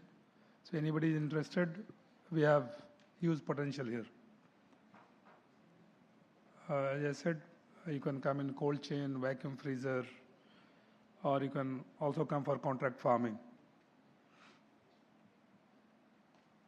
In textile handloom, we have good number of viewers. We have almost more than 3 lakhs viewers. And our product is really good, but here the issue is we are able to provide, make for our own people, but we are not able to take it outside. So if anybody is interested in improving the design, get orders from outside, we have enough people who can make for the outside world. And there also, again, I am saying it has huge potential. And we give lots of subsidy from the government. We provide you 15 to 20% subsidy on yarn, over and above what you buy from National Handloom Corporation. So you have potential here.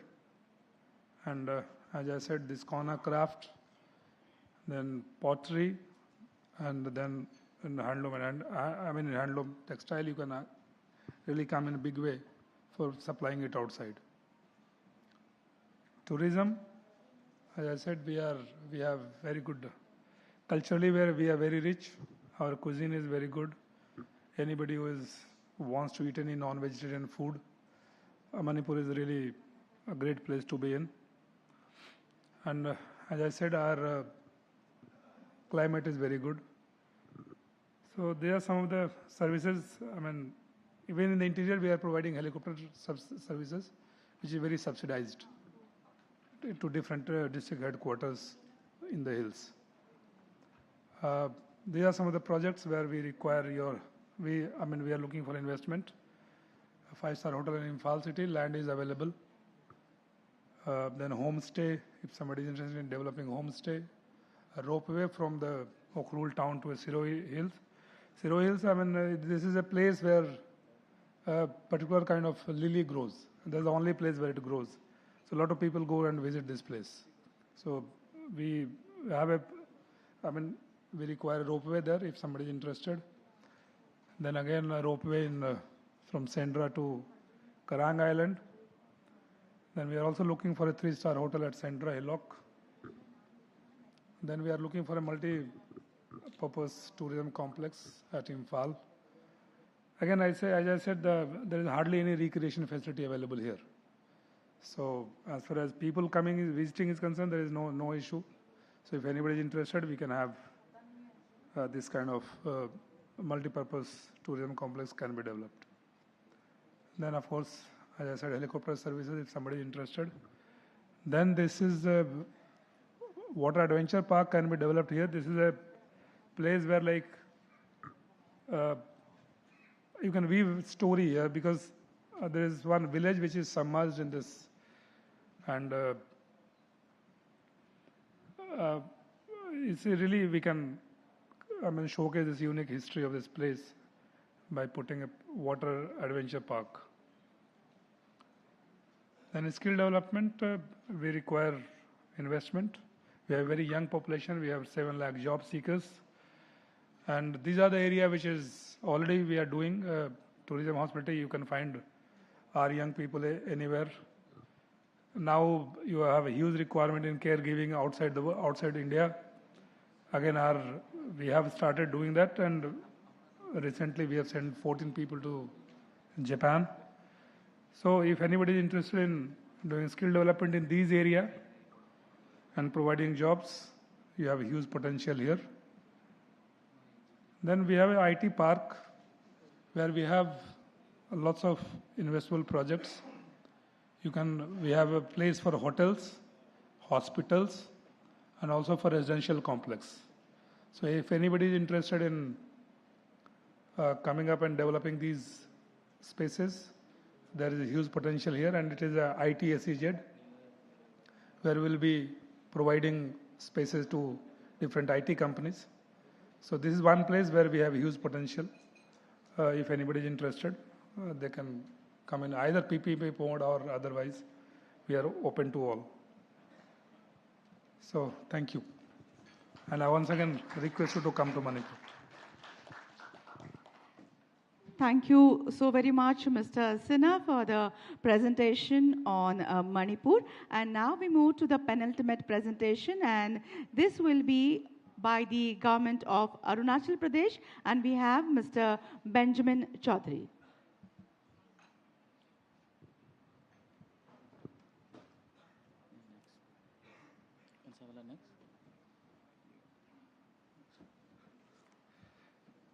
Good evening, everyone.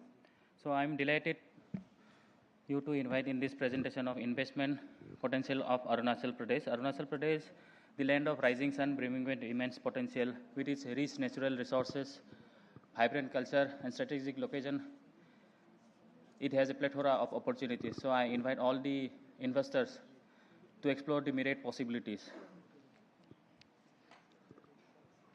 So we are the largest state in the entire Northeast, gateway to the Asian countries, and the second largest and least explored tourist destination. So we almost have 40% out of the total India's hydropower potential. By investing in Arunachal Pradesh, you can unlock the benefits like low tariffs rate, industrial areas at very low rates, blessed with good water access, peaceful law and order, and 60% of youth population. So these are some focus areas: textile, agriculture, tourism and hospitality, minerals, hydrocarbon, education.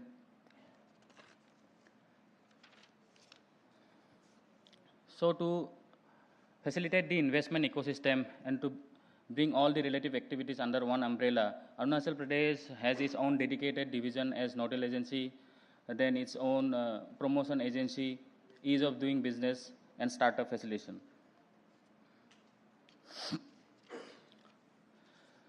Some of the thrust factors you can see here: Muga silkworm, hand-knotted carpets, cane bamboo. Many of them already have received GI tags. Muga silkworm, you might have known that it is one of the strongest thread on earth. So these are a few thrust areas: handlooms, woolen hosiery. So we have the resources, but we do not have the manufacturing facility. So I invite the investor to take the opportunity. Some potential areas in textile and handicrafts. So production of eri silk through multiple crops throughout the year is happening. So 93% of our total production is eri silk production. It has a very good demand. So with the help of innovation, so we can create a market demand for innovative fabrics, for saris and other garments. So these are the few snapshots of the paddy plantation and from the field of nut plantation. So these are the horticulture we have. We are the largest producer of kiwi in the country.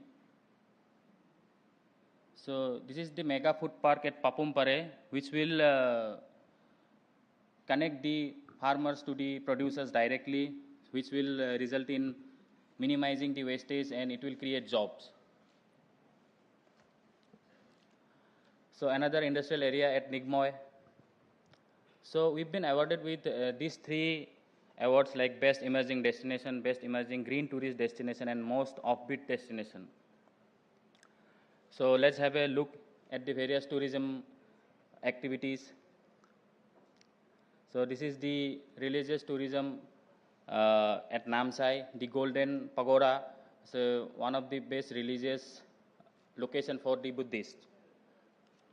Then these are some few ecotourism locations, spiritual tourism locations. So here people from Nepal and various parts of the country comes to pay tribute to Lord Parsuram. So you might have seen this movie, which was shot in Arunachal Pradesh a few years back. So this is the film, this is the music festival which happens in Zero every year. So we too are trying to develop music industry and film industry in Arunachal Pradesh. So these are some landscapes. Some patriotic tourism location is also there. So again, Teju, it's a beautiful place where Parsuram Kund is located. Bomjir, to get familiar with the local custom and the cultural heritage, one can visit to Bomjir. So this is Bomdila, another house of the monasteries. Tourism land at Zero, again here every year the music festival happens. So government is actively trying to develop education and skill development sector in the Arunachal Pradesh and trying to attract world-class education and skill development institutes in the Arunachal Pradesh. So the investor can fill these gaps and take the opportunity like subsidies, grants, and tax exemptions and whatnot. Soon the state is launching innovation, skill, education and employment trinity, providing 25,000 plus employment and self-employment opportunities in next 5 years. So we can have a look at the pathway to the digital transformation. Yes, ma'am. So we have a good resources of hydrocarbons also. So you can look at the picture. These are the hydro project going on in Arunachal Pradesh, you can see. So lastly, if you invest in Arunachal Pradesh, you can get the benefits from Unnati as well as Arunachal Pradesh State Industrial Investment Policy. Thank you. Thank you. And the last presentation will be by the Government of Assam, Mr. Vijay Bhaskar Reddy, Secretary, T&D Department. So I have been just told that the Honorable Minister will be at the hotel any minute from now. So we need to close this session max 6 to 7 minutes. Yes.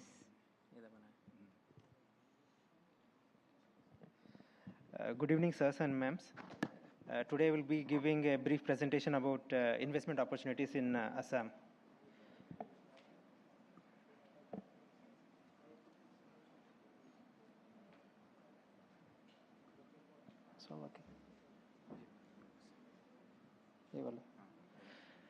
So Assam has a unique advantage in the northeastern region in terms of resources, strategic geographical location, vibrant industrial ecosystem, investor-friendly policy framework. So last 10 years, Assam has witnessed increased GDP growth rate with financial year 23 recording as around 4.78 lakh crore. We are expecting 5,70,000 lakh crore GSDP in this present year. We also had increased FDI flows around 20 million in the last 5 years. So regarding the strategic location of Assam and also the northeastern region with respect to ASEAN countries and BIMSTEC and BBM countries, with a consumer base of around 200 people. So the Kaladan multimodal project and Asian Highway 1 and Asian Highway 2 also enables the northeastern region and also Assam to export its products to the ASEAN countries. Regarding the industrial ecosystem, we do have one international airport and 6 domestic airports and national highways of around 2,500 kilometers, state highways of around 2,000 kilometers, and railways of around 2,500 kilometers. We do have 2 waterways, major waterways, and 2 multimodal logistic parks are also there in Assam. We do have 70 dedicated industrial land bank areas, and we do have sector-specific industrial parks like Tech Park in Guwahati, Food Processing Park in Guwahati, and a Plastic Park in Tinsukia, for examples. Regarding the resources, Assam is rich in crude oil, coal, and natural gas. So major players, ONGC, IOCL are already working in Assam. We are expecting investors, private investors also in these natural resources exploration and ancillary industries.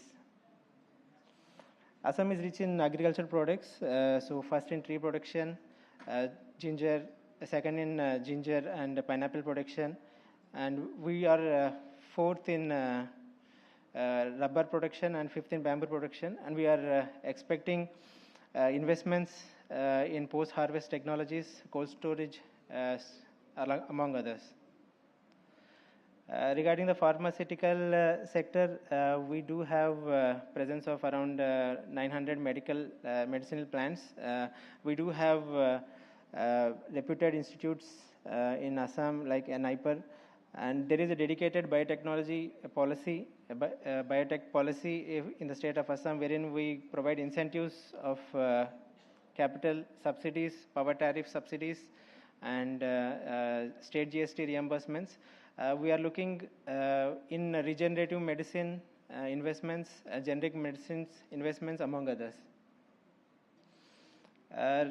Regarding the semiconductors, like we do have natural resources of silica, natural gas, which are favorable for the industry. And we have a dedicated semiconductor policy. And recently, Tata Group has invested 27,000 crores in Assam for the semiconductor industry. We are expecting investments in manufacturing of semiconductor fabs, the other logistics, which are mentioned here.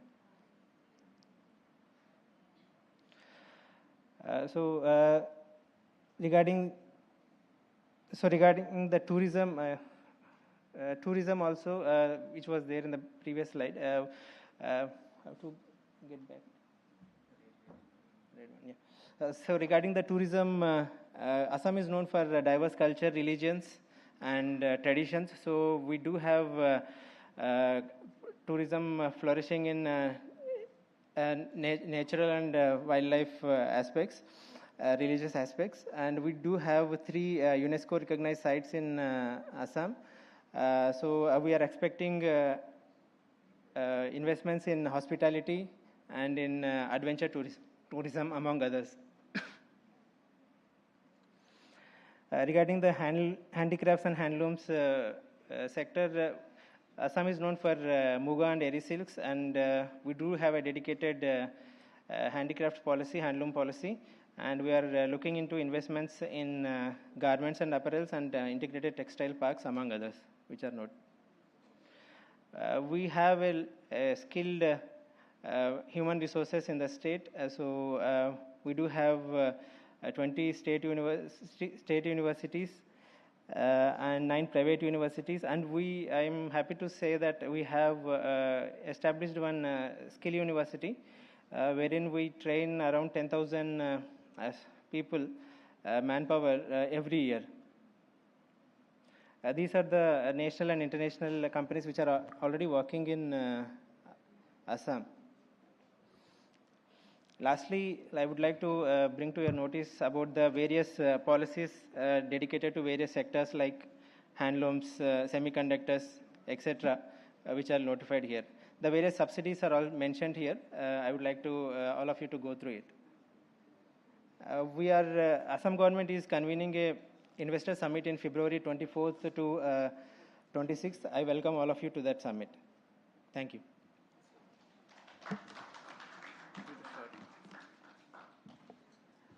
With that, we come to the end of this session. I thank all the experts seated on the dais and request all you senior government officials to please join us in the audience as we move into the next session. Ladies and gentlemen, you all are requested to kindly remain seated as we are not really breaking. Just allow us a little time for a quick changeover as we set the stage for the next session. Oh.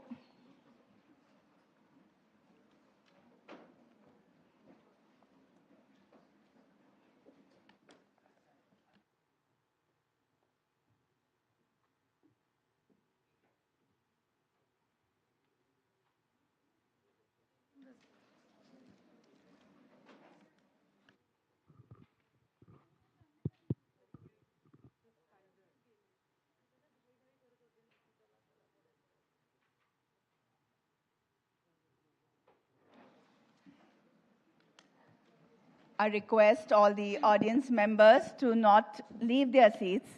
Please remain in your seats. We are beginning the next session, which will see Shri Jyotiraditya Scindia Ji, Honorable Minister, Ministry of Development of North-Eastern Region, along with Professor Dr. Manik Sahaji, Honorable Chief Minister of Tripura, Shri Konrad Sangamaji, Honorable Chief Minister of Meghalaya. They all are already at the venue in the hotel, and they will be joining us very, very shortly. It is just a matter of a few seconds as we have this quick changeover. Thank you for your cooperation. Requesting all those who have left their seats to please reassemble.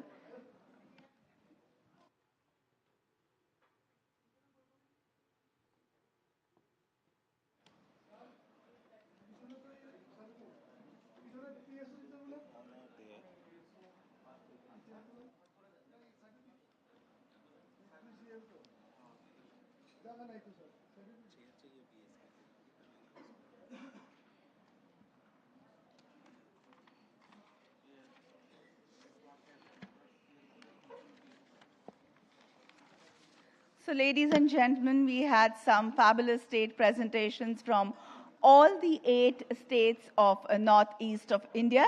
The focus sectors were agri, food processing and allied sectors, textiles, handloom and handicrafts, entertainment and sports, education and skill development, healthcare, IT and ITES, tourism and hospitality. Well, as you saw, the advantages of the Northeast. Northeast is considered to be the gateway to the Southeast Asia with abundant natural resources. It is India's green hub with diverse cultural heritage, offering government incentives, skilled workforce with growing infrastructure, a stable business environment, and access to a mega international market base.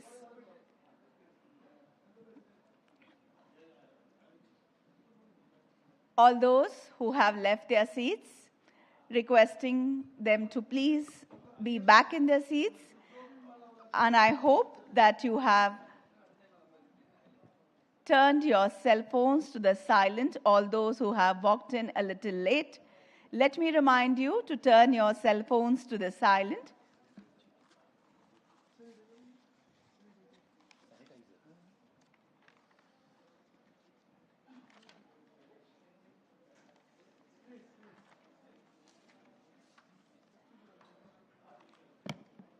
So the Honorable Ministry of Development of Northeastern Region, Shri Jyotiraditya Scindia ji, along with the Honorable Chief Minister of Tripura, Professor Dr. Manik Saha ji, and the Honorable Chief Minister of Meghalaya, Shri Konrad Sangama ji, will be joining us any minute now. They are already at the hotel.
We are waiting the arrival of the Honorable Ministers in the Crystal Room.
I announce the arrival of Shri Jyotiraditya Scindia ji, Honorable Minister, Ministry of Development of Northeastern Region, along with Professor Dr. Manik Saha ji, Honorable Chief Minister Tripura, and Honorable Chief Minister of Meghalaya, Shri Konrad Sangama ji. Let us welcome them with a resounding of claps, ladies and gentlemen. We also have with us Shri Chanchal Kumar, Secretary, Ministry of Development of Northeastern Region, Madam Mona Lisa Dash, Joint Secretary, Ministry of Development of Northeastern Region. A very warm welcome to you too. So ladies and gentlemen, a very good evening again. It gives me, Manasi, great pleasure in extending a hearty welcome to all of you, especially the Honorable Ministers, esteemed dignitaries, distinguished guests and invitees who are present here for this special session with the Honorable Minister, Ministry of Development of Northeastern Region, Shri Jyotiraditya Scindia ji. Ladies and gentlemen, the Northeast, gateway to Southeast Asia with abundant natural resources, is India's green hub with a diverse cultural heritage offering government incentives with a skilled workforce, along with growing infrastructure, a stable business environment, and access to a mega international market base. The focus sectors of the Mumbai Roadshow of the Northeast Investors Summit are agri, food processing and allied sectors, textiles, handloom, handicrafts, environment, sports, education, skill development, healthcare, IT, ITES, tourism, and hospitality. With those words, I will request Mr. Chanchal Kumar, Secretary, Ministry of Development of Northeastern Region, to please greet the Honorable Ministers with bouquets of flowers, beginning with Shri Jyotiraditya Scindia Ji, Honorable Minister, Ministry of Development of Northeastern Region. A token of respect and love. A bouquet of flowers for the Honorable Chief Minister of Tripura, Professor Dr. Manik Saha Ji. Please accept these flowers. And a bouquet of flowers for the Honorable Chief Minister of Meghalaya, Shri Konrad Sangama Ji. A hearty welcome to all of you once again. I will now call upon Mr. Bishwajit Chakraborty, Senior Director, FICCI Northeast Advisory Council, for the welcome address. Thank you. Mr. Jyotiraditya Scindia, Honorable Minister of DONA, Ministry of Development of Northeastern Region, Mr. Konrad Sangma, Honorable Chief Minister of Meghalaya, Mr. Professor Manik Saha, Honorable Chief Minister of Tripura, Mr. Chanchal Kumar, Secretary, Ministry of DONA, Ms. Mona Lisa Das, Joint Secretary, Ministry of DONA, senior officers from the Northeast, ladies and gentlemen. A very warm welcome to this leg of the investment promotion initiative of the Ministry of DONA, where FICCI is privileged to be a partner. Ladies and gentlemen, the Northeast has for long been a region waiting to happen. And now that it is actually happening, it's indeed a privilege for all of us to have with us the Honorable Minister, who is leading the charge of making the Northeast one of the most happening and the new growth engine of India. Thank you, sir. Thank you for joining us. Ladies and gentlemen, it's also a privilege for us to have with us the Honorable Chief Minister of Tripura, Professor Manik Saha. Tripura, at one point in time, Tripura used to be known as the extreme east of India. Today, we have learned to look at Tripura as India's gateway to Southeast Asia and beyond. Tripura is making strides in many sectors, and it's a privilege to have you, sir, with us. Thank you so much for joining us. Meghalaya, one of the most beautiful states of the Northeast, known as the Scotland of the East, is also becoming a hub of industrial activity, hub of education, etc. And sir, Honorable Chief Minister of Meghalaya, it's a privilege to have you with us. Thank you for joining us here in Mumbai. The Ministry of DONA is doing a lot of work to ensure inclusive development in the Northeast, and this is one of the initiatives which is part of the work being done by the Ministry of DONA. Shri Chanchal Kumar, the Secretary DONA, has been meticulously working on this. He has been leading us in doing all the work related to investment promotion, etc. in the Northeast. Sir, thank you for being with us today. Ms. Mona Lisa Das, the Joint Secretary, who has been instrumental in crafting this entire initiative, the Mumbai Roadshow and other roadshows. Thank you, ma'am, for joining us. And ladies and gentlemen, a very warm welcome to all of you.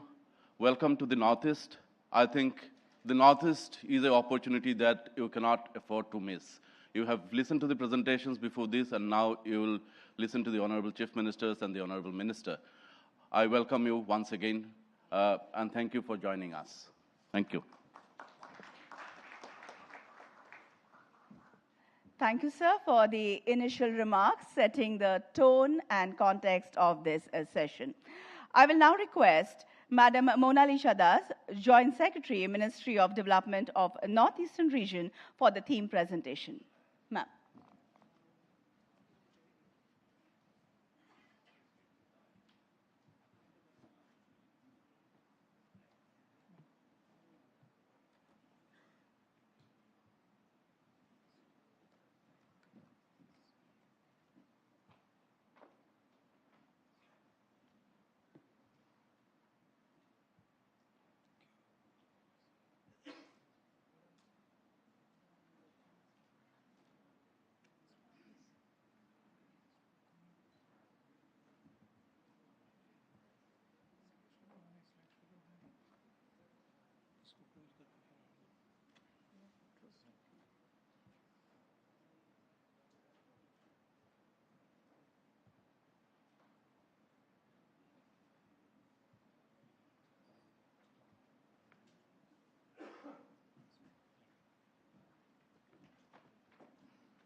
Honorable Union Minister Donor, Sri Jyotiraditya Scindia sir.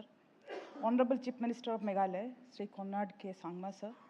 Honorable Chief Minister of Tripura, Dr. Manik Shah sir. Secretary Donor, Senior Director FICCI, senior officers representing 8 northeastern states, and distinguished leaders, senior business leaders, and other distinguished guests, ladies and gentlemen. It's my pleasure to extend a warm welcome to all of you to this Mumbai roadshow. And all of us have today gathered here to explore the possibility and the abundant opportunity that Northeastern region offers to all of us. Before that, we would like to understand the macroeconomic indicators of the region.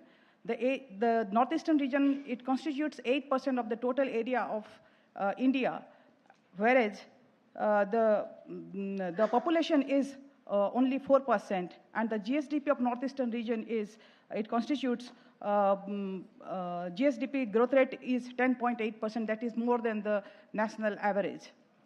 The average road density in the Northeastern region is again more than the national average, and some of the Northeastern states have per capita income way above than the national average. There are many advantages associated with the Northeastern region. I would just highlight the most important ones, like the demographic advantage. As the other Northeastern state officers, they were making presentation before, you might have heard, that there is a higher working age population in the Northeastern region. That means the people are available to carry out the work. They are rich in mineral resources, like petroleum and natural gases, coal, limestone, sandstone, granite, and silicon. Agriculture resources is very rich, especially in organic products. It's very rich in biodiversity. 66% of the land mass is covered with forest, and more varieties of plants and animals are found. Some of the rare and endangered animals are found, which all are nowhere found in the world. There is a huge potential for hydropower as well, and there are more than 121 industrial parks, 4 notified special economic zones, and integrated checkposts. Many land custom stations and several border huts have already been established to facilitate the trade between the neighboring countries.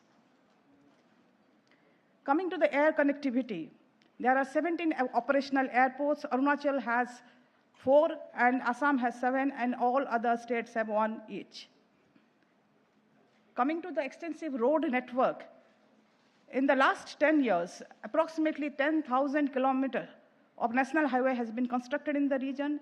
5,000 kilometers of road, national highway, is under construction, so soon we will be having 10,500 kilometers of road. Many schemes are working towards strengthening the road network of the region. Similarly, the rail network, it's very rapidly expanding. Now it has a 1,900 odd kilometers railway tracks since for last 10 years. Many more projects for the strengthening in this sector is still going on. All the states have already been connected excepting Sikkim, and we are hopeful that by next year it will be connected also. Akura-Agartala rail link is already inaugurated. Trans-Asian Railway project is also in the pipeline. So a lot of progress has been happening in this sector as well. Coming to the waterways, in the last 10 years, 20 waterways in the Northeastern region have been declared, especially National Waterway 2 that connects Sadia to Bangladesh border.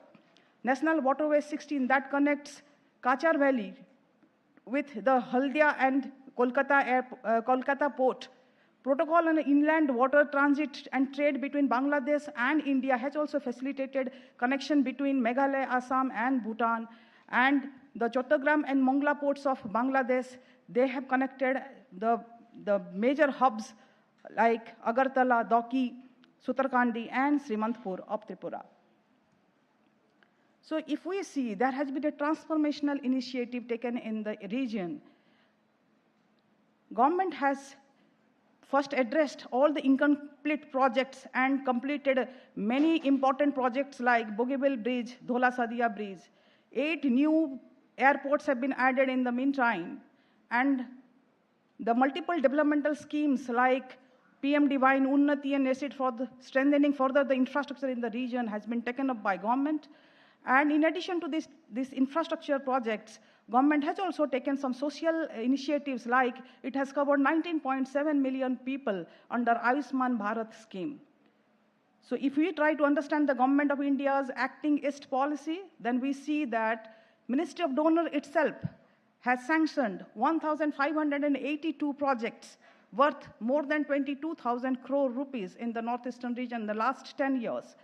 Similarly, other ministries, 55 ministries, they have contributed 5.22 lakh crore rupees worth projects in the region. And in the last year itself, they have contributed more than 1 lakh rupees worth investments. And to strengthen the telecom sector as well, 1,358 towers covering more than 1,200 villages, that work has also been taken up. So why invest in northeastern region? The four most important pillars to attract investors, that is having adequate infrastructure, high quality regional resources products, that is the resources, and third, the skilled manpower and the market. These all four things are very much well developed in the northeastern region. If you try to understand the location of the northeastern region, it covers the Indian subcontinent as well as the Southeast Asian countries very well. So these are the 8 key sectors that has been identified where we feel that there is a huge potential for investments. Now we will try to touch upon each sectors. Coming to the agri and allied industries, we know that Northeast is a global hub for tea. There is abundant bamboo resources available there. For organic producers, it is a heaven. And there is a huge mass of skilled manpower available there. Food processing industries have already been established. And fruits and spices also, very unique fruits and spices are available in the region. So the opportunities before all of us is like agri-input manufacturing food processing units, for the establishment of organic farming and export, for dairy and poultry farming, fish feed, food packaging units, bamboo-based industries. Coming to the next, infrastructure and logistics.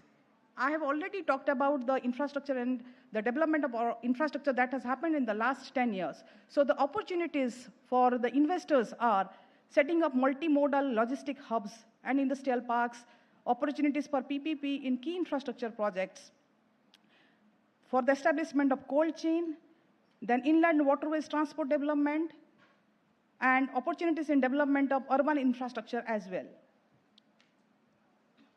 Coming to education and skill development, all of us know that the average literacy rate in the northeastern region is again more than the national average. And in the recent past, many institutes of repute like IIT, IIM, and NIT have been already established in the region. So far, 1,472 PMKBY centers and 109 ITIs are again established.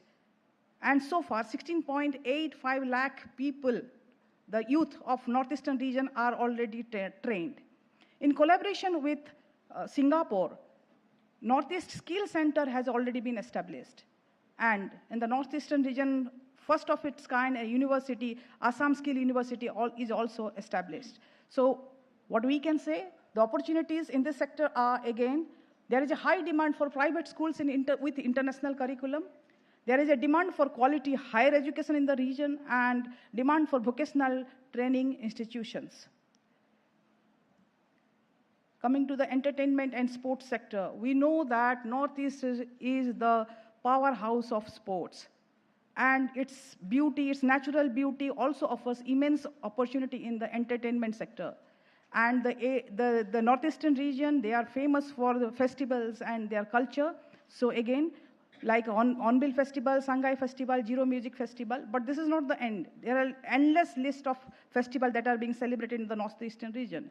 So the opportunities, the investors can set up sports academies, and then professional sports can be taken up, setting up film industry, film studios. Filmmaking is also a huge potential. And new festivals can be curated around this music and culture. VR and animation and gaming sector also, there is a huge potential. Similarly, in the healthcare sector, we have observed that Sikkim and Assam, they have already developed a pharma hubs ecosystem in them. And we have again observed that there is a huge demand for the medical professionals in the region. But again, it's a fact that northeastern region has their own traditional medicine and healing practices. And many more initiatives have been taken up by Government of India to strengthen in this sector as well. So opportunities are pharmaceutical and medical devices, medical value tourism from Bangladesh especially, telemedicine for the remote areas, medical education colleges can be established, hospitals and diagnostic centers can be established, and critical care facilities can also be thought of. In the IT and ITE sector, as Tripura was saying just in their presentation, after Mumbai and Chennai, the third international internet gateway is in Agartala. So that offers a huge scope. And IT parks also in almost in all states have been established. Northeast BPO promotion scheme is also in place, and the Northeastern people are extremely good at English speaking, so that puts a lot of advantage to them. So the opportunities are establishing data centers, setting up BPOs, KPOs, setting up IT training, setting up IT parks, and establishing e-commerce platforms. In the tourism and hospitality sector, tourism is the very important sector for the northeastern region because of the natural beauty, the unique biodiversity. The tourist footfall have increased to many folds in meantime. There is a scope of wildlife tourism, adventure and ecotourism, and culturally also northeastern states are very rich. So the opportunities, we can foresee that setting up hotels, resorts and homestays, MICE tourism, eco sports, adventure tourism, destination development and river cruises. The Ministry of Donor has established a model by means of which it has tried to identify the jewel projects, one jewel project in all 8 northeastern states, and try to develop it as a global global destinations. So for 8 states, these are the sites, like for Arunachal Sergaon, Assam it is Kaziranga, Manipur it is Moirang, Meghalaya it is Sora, Mizoram it is Thenjol, Nagaland is Kisama, Sikkim it's Namchi, and for Tripura it is Matabari. So if these areas can be developed as a world-class destination, I think the investors can definitely foresee what is the scope lying before them. Coming to energy sector, as we say, there is a huge potential in the hydro sector. But if we try to understand what is the scope for the renewable energy potential in the northeastern region, we see that 1.29 lakh megawatt capacity. And so far, only 5,184 is tapped. So there is a huge potential in that. And in order to facilitate investment and industrialization in the area, DPIIT has also floated a scheme, Unnati, where capital investment incentive and capital interest subvention and manufacturing services linked incentives are given. The DPIIT representative had already made the presentation, so I will not elaborate on this. I will go to the next slide. And to monitor that, DPIIT has a constituted committees at the central level, steering committee headed by the secretary DPIIT, state level headed by the chief secretary. They have PMU and PIU to monitor this. Coming to the initiatives taken and the way forward, especially for the states and the M-donor, we can see that we are already in touch with the state governments, and the state governments have already identified the self-investable project, and they have already fine-tuned their policies befitting the requirement of the investors. And many state roundtables have already been carried out, and the empowered committee have been set up, and so far, the MOUs of 38,000 crore rupees have already been attracted in this region. So to facilitate the ease of doing business, again, all the states are really working hard towards that. And the IPS have been established in most of the states, and M-donor is also working towards strengthening it. And once the MOUs are signed between the investors and the states, there is a monitoring committee constituted by M-donor, where the Ministry of Donor monitors each and every project on a monthly basis, tries to address all the bottlenecks, coordinates with the state government and the investors and facilitates and ensures that the projects are grounded. So, our vision is to transform the northeastern region into a thriving economic hub, attracting both domestic and international tourists and investments. We are honored to have Honorable Union Minister Donor, Honorable CM of Tripura, and Honorable CM of Meghalaya, who would grace us with their valuable words. Their presence definitely signifies a strong sign of commitments and stability to potential investors. I encourage each of you to avail this opportunity and become partners in the Northeast growth story. Thank you.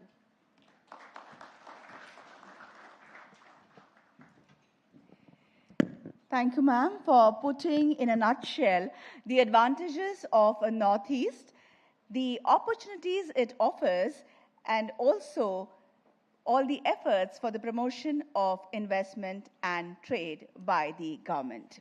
Ladies and gentlemen, I will now request Mr. Chanchal Kumar, Secretary, Ministry of Development of Northeastern Region, for his remarks.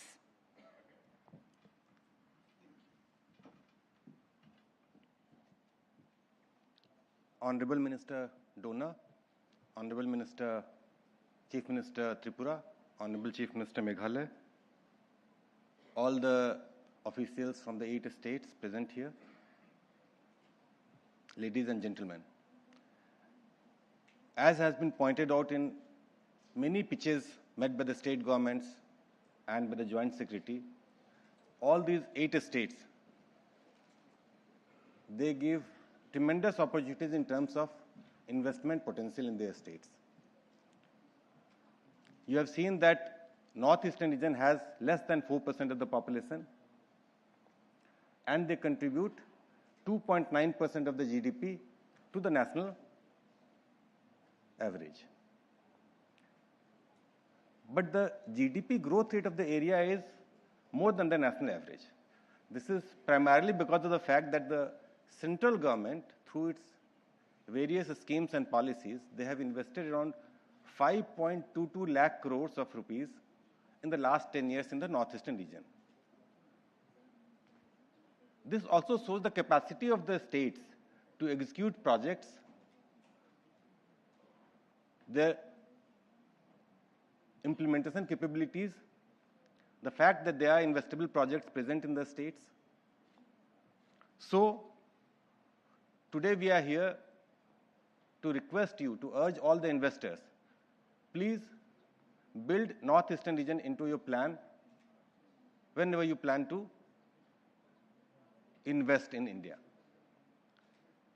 The tremendous potential in terms of ecotourism, adventure tourism, IT, ITES, healthcare, education, handloom, handicraft, it is immense.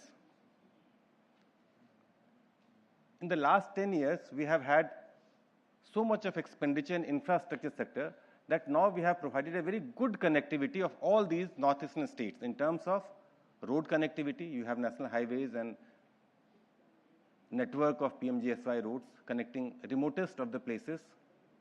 You have rail connectivity to all the 8 states. Number of airports has risen from 9 to 17. Number of inland waterways has increased from 1 to 20 operational waterways. You have much better digital connectivity of Northeastern region.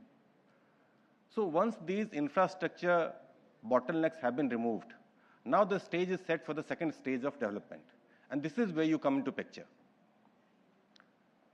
We have many good policies given by all these states. So Unnati scheme is what DPIIT has given. But in addition to that, many states have their own customized policies. And you have seen that the investment policies, the incentive policies, the sectoral policies of these states are very attractive. The state governments have given you a full details of all these policies in the presentations earlier. Please make use of that. We from the central government, we can assure you that central government and state government, we are on the same pitch. We urge you, we'll try and see that all facilitations to you are given when you want to invest in Northeastern states. There are institutional mechanisms of monitoring the investment. Let me give you some figures also. In March, we had investor signing meeting in which more than 30 crore worth of investment MOUs and letter of intents were signed. In Bangalore, around 9.6 thousand crore worth of MOUs and intent letters were signed. In Hyderabad, more than 18,000 crores of MOU and letter of intents were signed. So this is very encouraging for us. This shows that rest of the country is looking at northeastern region in a very holistic way. They recognize the potential. They recognize the policies. I can assure you on behalf of all the 8 state governments that there is people-centric governance framework. There is stability and consistency of policy. Please come and utilize all these opportunities. There are so many good institutions in the northeastern region. You have IIT, you have IIIT, you have AIIMS, you have NIT, you have NID, you have NIPER, you have NISAC, you have NEST, Nectar. So many institutional organizations are there, and they give stability to the institutional mechanism of the states. So all the fundamental basics have been done. Please come, join us in this investment roadshow, the outcome of which is more and more of you should come and invest in northeastern region. The seriousness of the event can be gauged from the fact that the Honorable Minister is here, Honorable Chief Minister of Tripura and Honorable Chief Minister of Meghalaya is there. I once again thank all the investors who have come here, who have shown interest in northeastern region. I thank you all, and I wish and urge that you will invest in northeastern region. Thank you very much. Thank you so very much, sir. I will now invite the Honorable Chief Minister of Meghalaya, Shri Conrad Sangamaji, for a special address.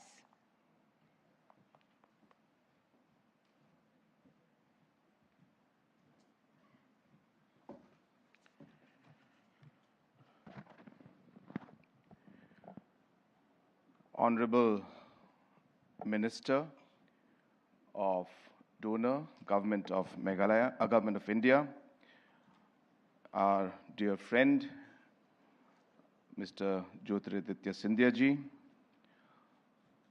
the Honorable Chief Minister of Tripura, Manik Saha ji,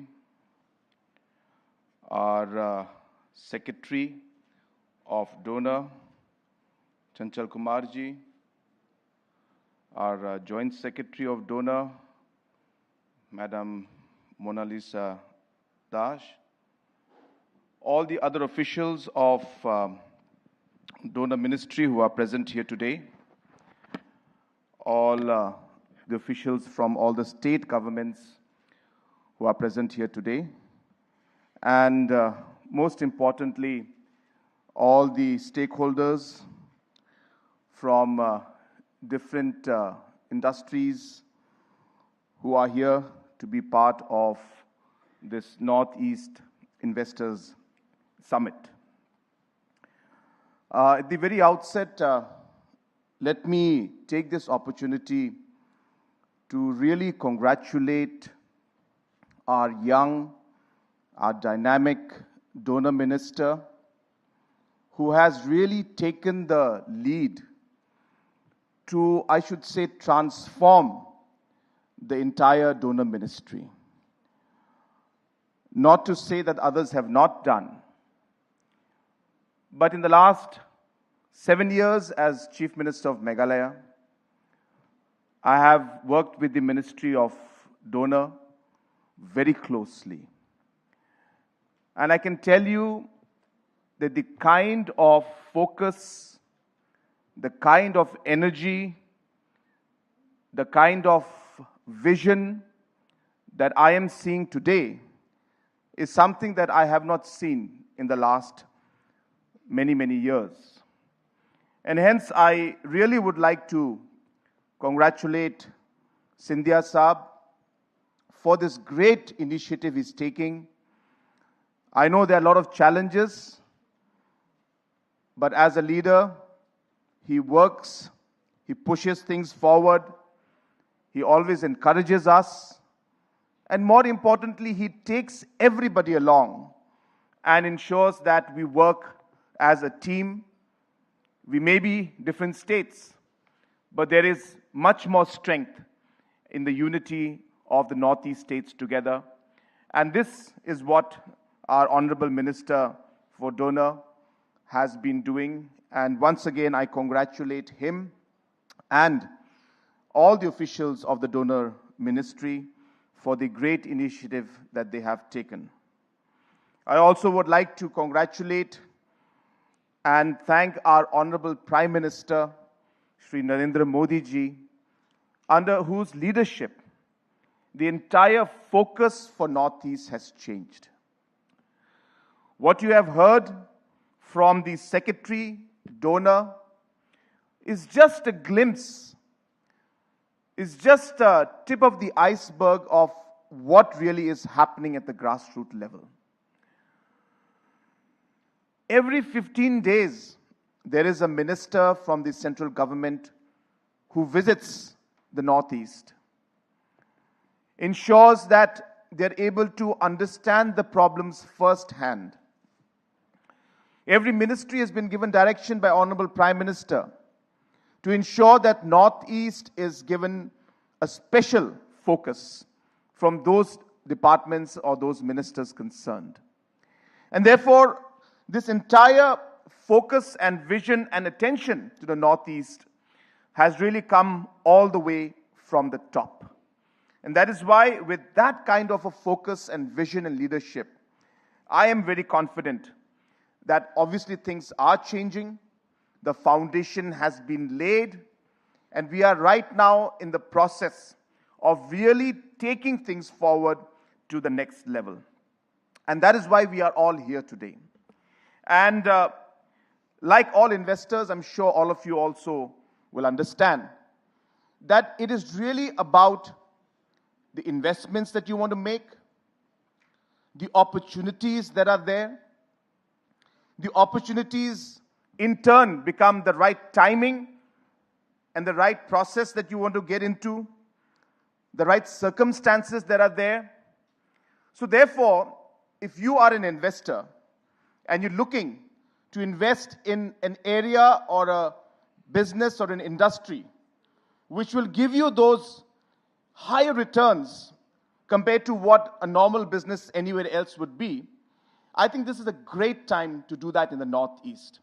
Because there are so many sectors which are today growing out there, where a lot of things have not been done. Investments in those sectors and the opportunities have not been taken by many. And yet, as I said, if you look at the entire ecosystem, it's right there for you to take it and for you to grab it.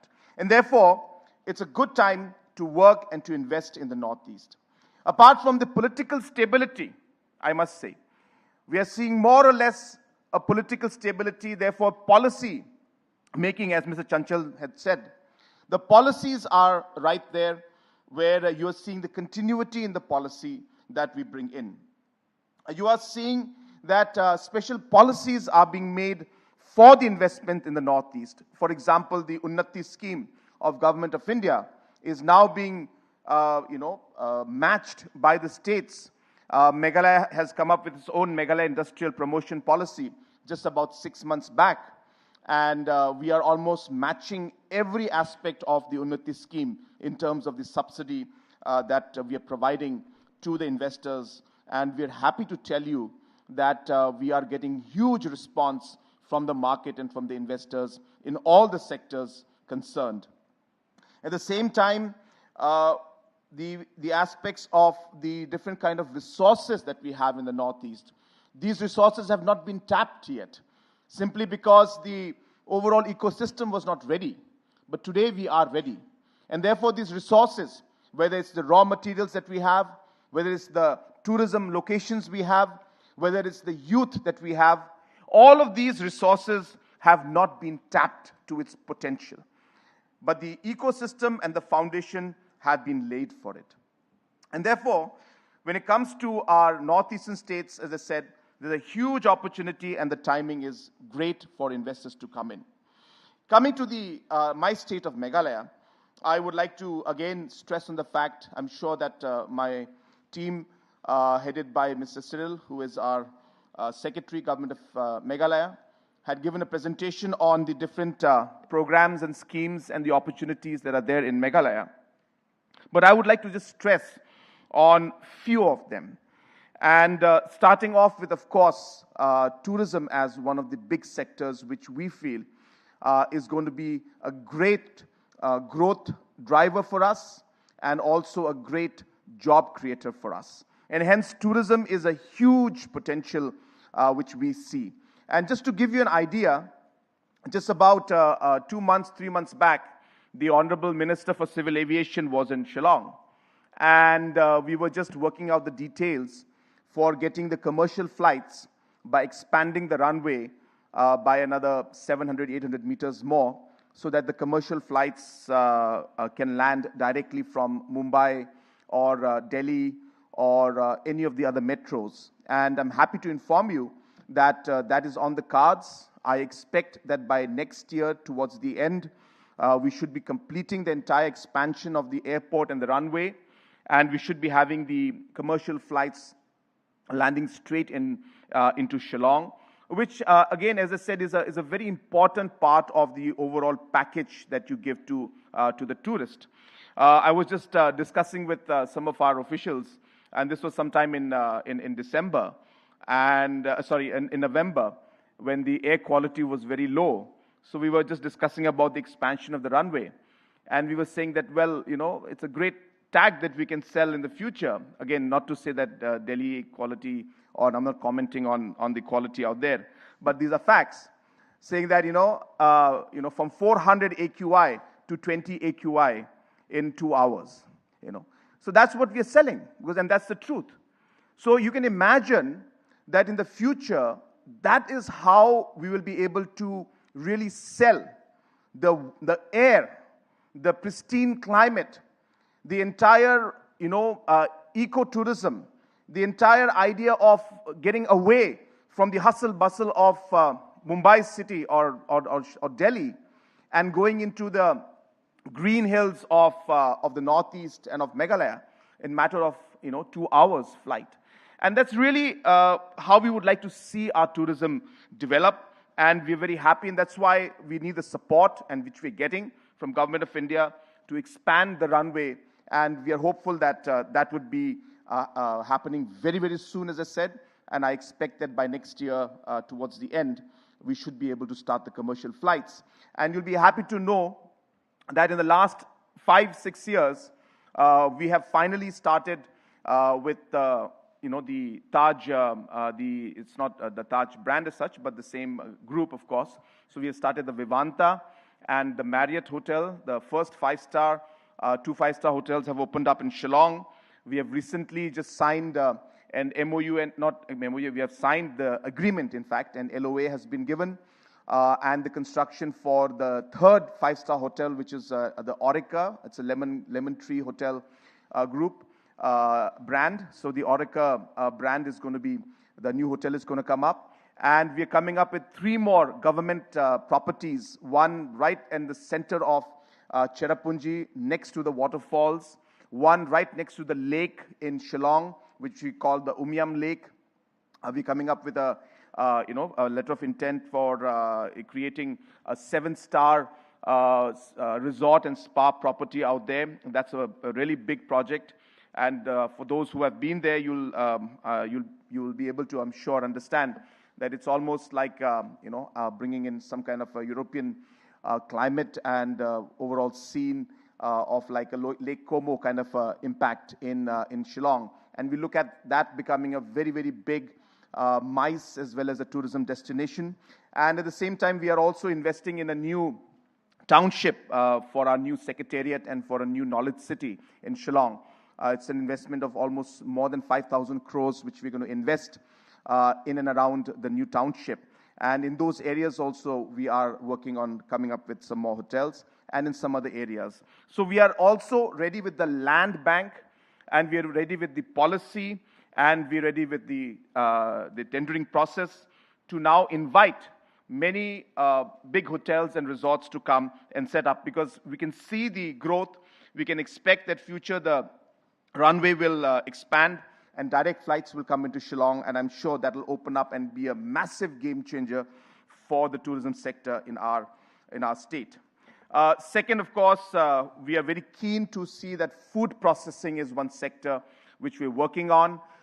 Food processing is important because we realize that there is a lot of agriculture products, like, for example, our turmeric that we have, which we call the Lakadong turmeric, which is known in the world as being one of the best turmerics that is grown, with almost a curcumin value of going more than 10%, even going up to 12% of curcumin value.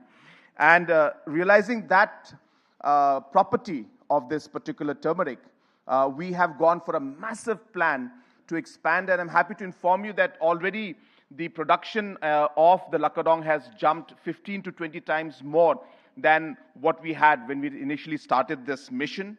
And our target is really to reach anything around close to 1 lakh metric tons of high quality turmeric being grown within our state, so that we can then finally have even pharmaceutical industries coming in and setting up.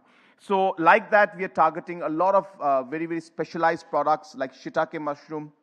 Again, happy to inform you that we have tied up with Japan, and the entire technology from Japan has come to India, to Meghalaya, and we are now training our farmers and entrepreneurs to now start growing shiitake mushroom to then export it to the rest of the world. So like that, we are really focusing on food processing, and we'd be very, very happy to see more and more investors coming in to invest in the food processing sector, as was shown in the presentation by Madam Mona Lisa, in the entire cold storage and logistics hub investment, which is absolutely necessary to ensure that the products finally reach the market, and therefore there can easily be a collaboration with the private parties and the government and the farmers to ensure that a strong logistics network is set up for the food processing and the agriculture sector. Last, I've got a lot of things to say, but I'm sure that we will be discussing more later too. I'll just mention 2 points, I'm sorry. In terms of resources, again, we don't want to be actually an economy that's going to depend on selling its raw materials and resources all the way. I hope that one day we will be able to come out of that economic cycle. But till then, our natural resources, whether it's the limestone we have, whether it's the coal that we have, whether it's the iron ore we have, these are all areas where, of course, large industries are already set up. But we are keen to see that, some investments in areas of thermal power, where our coal is right there, the reserves are there, at the pit head, a proper thermal plant could come up, which would ensure that our base load capacity is maintained, and also then able to sell power, not just in the northeast, but since we have a very close border and a long border with Bangladesh, of course, the political situation needs to stabilize a bit more. But as and when that happens, then of course Bangladesh is an area where we hope that whether it's the pump storage projects that we can do or the thermal power projects, we are keen that that we're able to promote the power sector, and thermal power is something that we're looking at. As I said, we are also looking at all the other natural resources that we have, which could be pushed. Last, I'd like to mention about a very, very important resource which we have, which is the youth of our state. And I say that because the kind of response that we are getting today when it comes to the IT sector, for example, we have just last 3 years back, we have started our first IT park. The second one is about to be completed, and the third one also will be completed maybe a year later. We are actually creating a plug-and-play model and a system where just next to the airport, maybe about 5-6 kilometers away, this IT park in this entire area is coming up.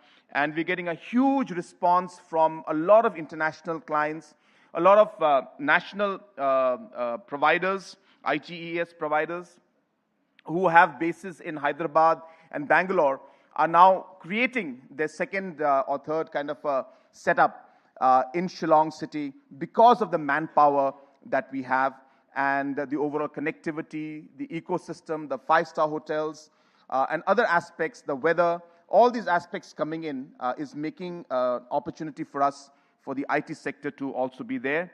And for the youth point of view, I also would like to add that we are really focusing on sending our youth to the rest of the world.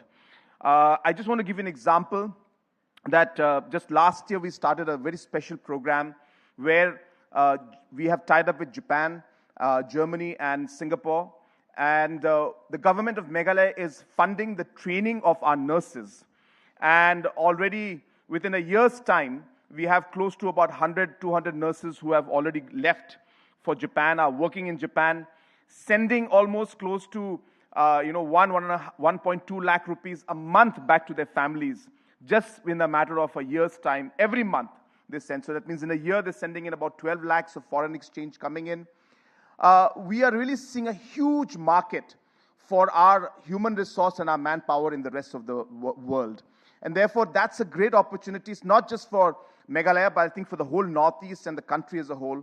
And but I would like to see that some of the players would come in and be part of this human resource development and providing of human resource. And the Northeast could be a very, very critical part. Japan has mentioned to us, the hospitals have mentioned. I've personally gone and escorted the nurses to the hospitals in Japan and got the response from them later on telling me that they are very happy with the people and they would like to see more and more staff from the Northeast, especially coming into Japan to serve as nurses. Japan is losing close to about 10,000 nurses every year. So that's the kind of demand that is there for nurses, and I'm sure for many, many other sectors the same will happen. And in the youth, the last point which I would like to mention here is regarding sports and music. And this is something that I have been stressing on a lot. And just to share with you, we of course do a lot of work when it comes to big festivals that are happening throughout the year. But apart from the music festivals, we are also stressing a lot on, which helps the tourism, of course. We are stressing a lot on sports. Just I was in the flight this afternoon with John Abraham, who is the owner of the Northeast United. Again, he's very passionate about football. And I just want to share with you that John Abraham and his entire team of Northeast United are working very closely with government of Meghalaya. In fact, the matches of Northeast United, maybe in a year's time, will now shift to Shillong. John Abraham will be, and the Northeast United will be setting up a world-class soccer center of excellence, where they will train the youth of the Northeast and then supply these talented youth to clubs, not just at the national level, but even at the international level. So that's the kind of vision with which even the sports sector we are working on, and I'm very sure that we'll be able to move forward. I took this liberty to speak a lot because Sindhia Saab told me, Conrad, you can say whatever you want, as much as you want.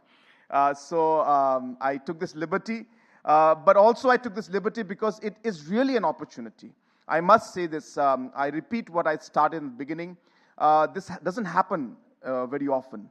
And, chief ministers coming and sitting with you, ministers coming, cabinet ministers, I should say the decision makers are here to discuss with you on what are the issues and problems that are there and how we can make sure that we can create the environment and ecosystem for you to come and invest. So therefore, we are very happy to be here. Challenges and problems will be there. Obviously, every challenge is an opportunity. And if there's a problem, the correct people who can resolve those problems are sitting in front of you. So therefore, let's take this opportunity and let's figure out how we could create value and opportunity in terms of the situation that is there right now in the Northeast. Northeast में आज बहुत कुछ हो सकता है. इसलिए मैं चाहूंगा कि आज ये जो अपॉर्चुनिटी हमें मिल रहा है, हम सब ये सिचुएशन को देखें और आप भी टूरिज्म क्यों ना हो, स्पोर्ट्स क्यों ना हो, इंफ्रास्ट्रक्चर, एग्रीकल्चर, फूड प्रोसेसिंग, इन सभी सेक्टर्स में आज नॉर्थ ईस्ट में एक बहुत अच्छा माहौल है। भारत सरकार की तरफ से बहुत इन्वेस्टमेंट हुआ है।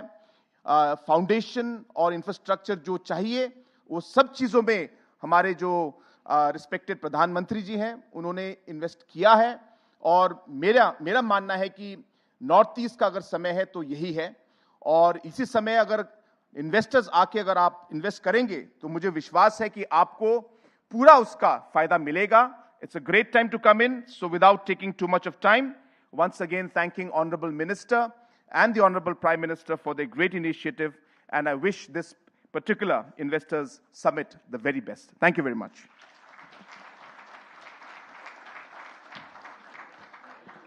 Thank you, Honorable Minister, sir, for sharing your thoughts with the August gathering this evening. I will now request Professor Dr. Manik Sahaji, Honorable Chief Minister Tripura, for a special address.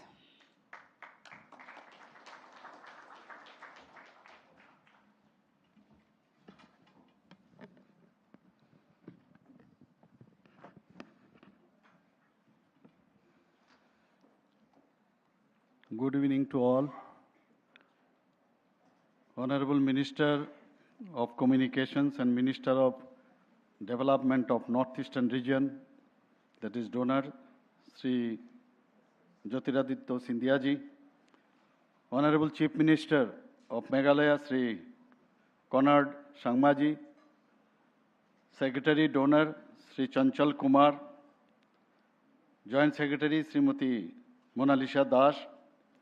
Senior government officials, representatives of central and state governments, prominent business persons, industry association, media friends, ladies and gentlemen. It is my pleasure to compliment the organizer and Minister of Donor for organizing roadshow in Mumbai at Taj Mahal Palace Hotel, Colaba, Mumbai. The endeavor of the Ministry of Donor has greatly helped in providing much needed exposure to the business and investment opportunities of the Northeast region. Due to historical reason, this region has lagged in the development of all aspects, including physical infrastructure. Honorable Prime Minister Sri Narendra Modi ji has always regarded the Northeast as Ashtalakshmi and given prime importance to its development by declaring Act East policy. Tripura is a northeastern state of India bordered by Bangladesh to north, south and west, and the Indian state of Assam, Mizoram to the east. It is the third smallest state in the country and second largest state in the northeastern state in terms of population. Tripura, with its unique geography and socio-economic landscape, is poised at the crossroads of growth and opportunity. The estimated population of the state is around 41.65 lakh. Tripura is most peaceful state in the country and in the northeastern states. The state has vast reserves of natural gas, resulting power surplus. Tripura's economy is mostly based on agriculture, and related industries continue to be the main drivers of the state economy. Tripura has launched an ambitious vision document called Lakshya 2047. We are one of the better performing states in northeastern region with a number of positive indicators in crucial sector.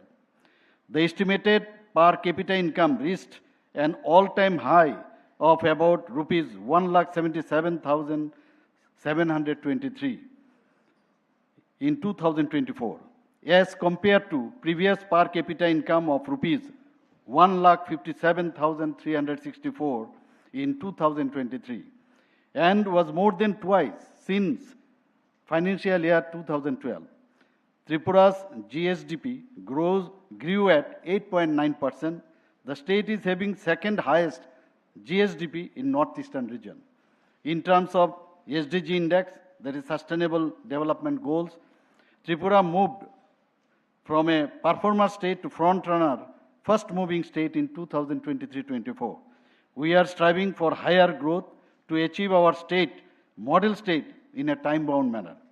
This acceleration of economic growth will require a substantial in the volume of investment in the economy, both domestic and foreign. We will make every effort to promote such investment to climate conducive for investors and entrepreneurs to use the productive capacity and resources of our state. The state government is also adding new dimensions in improving both the basic as well as industrial infrastructure throughout the state.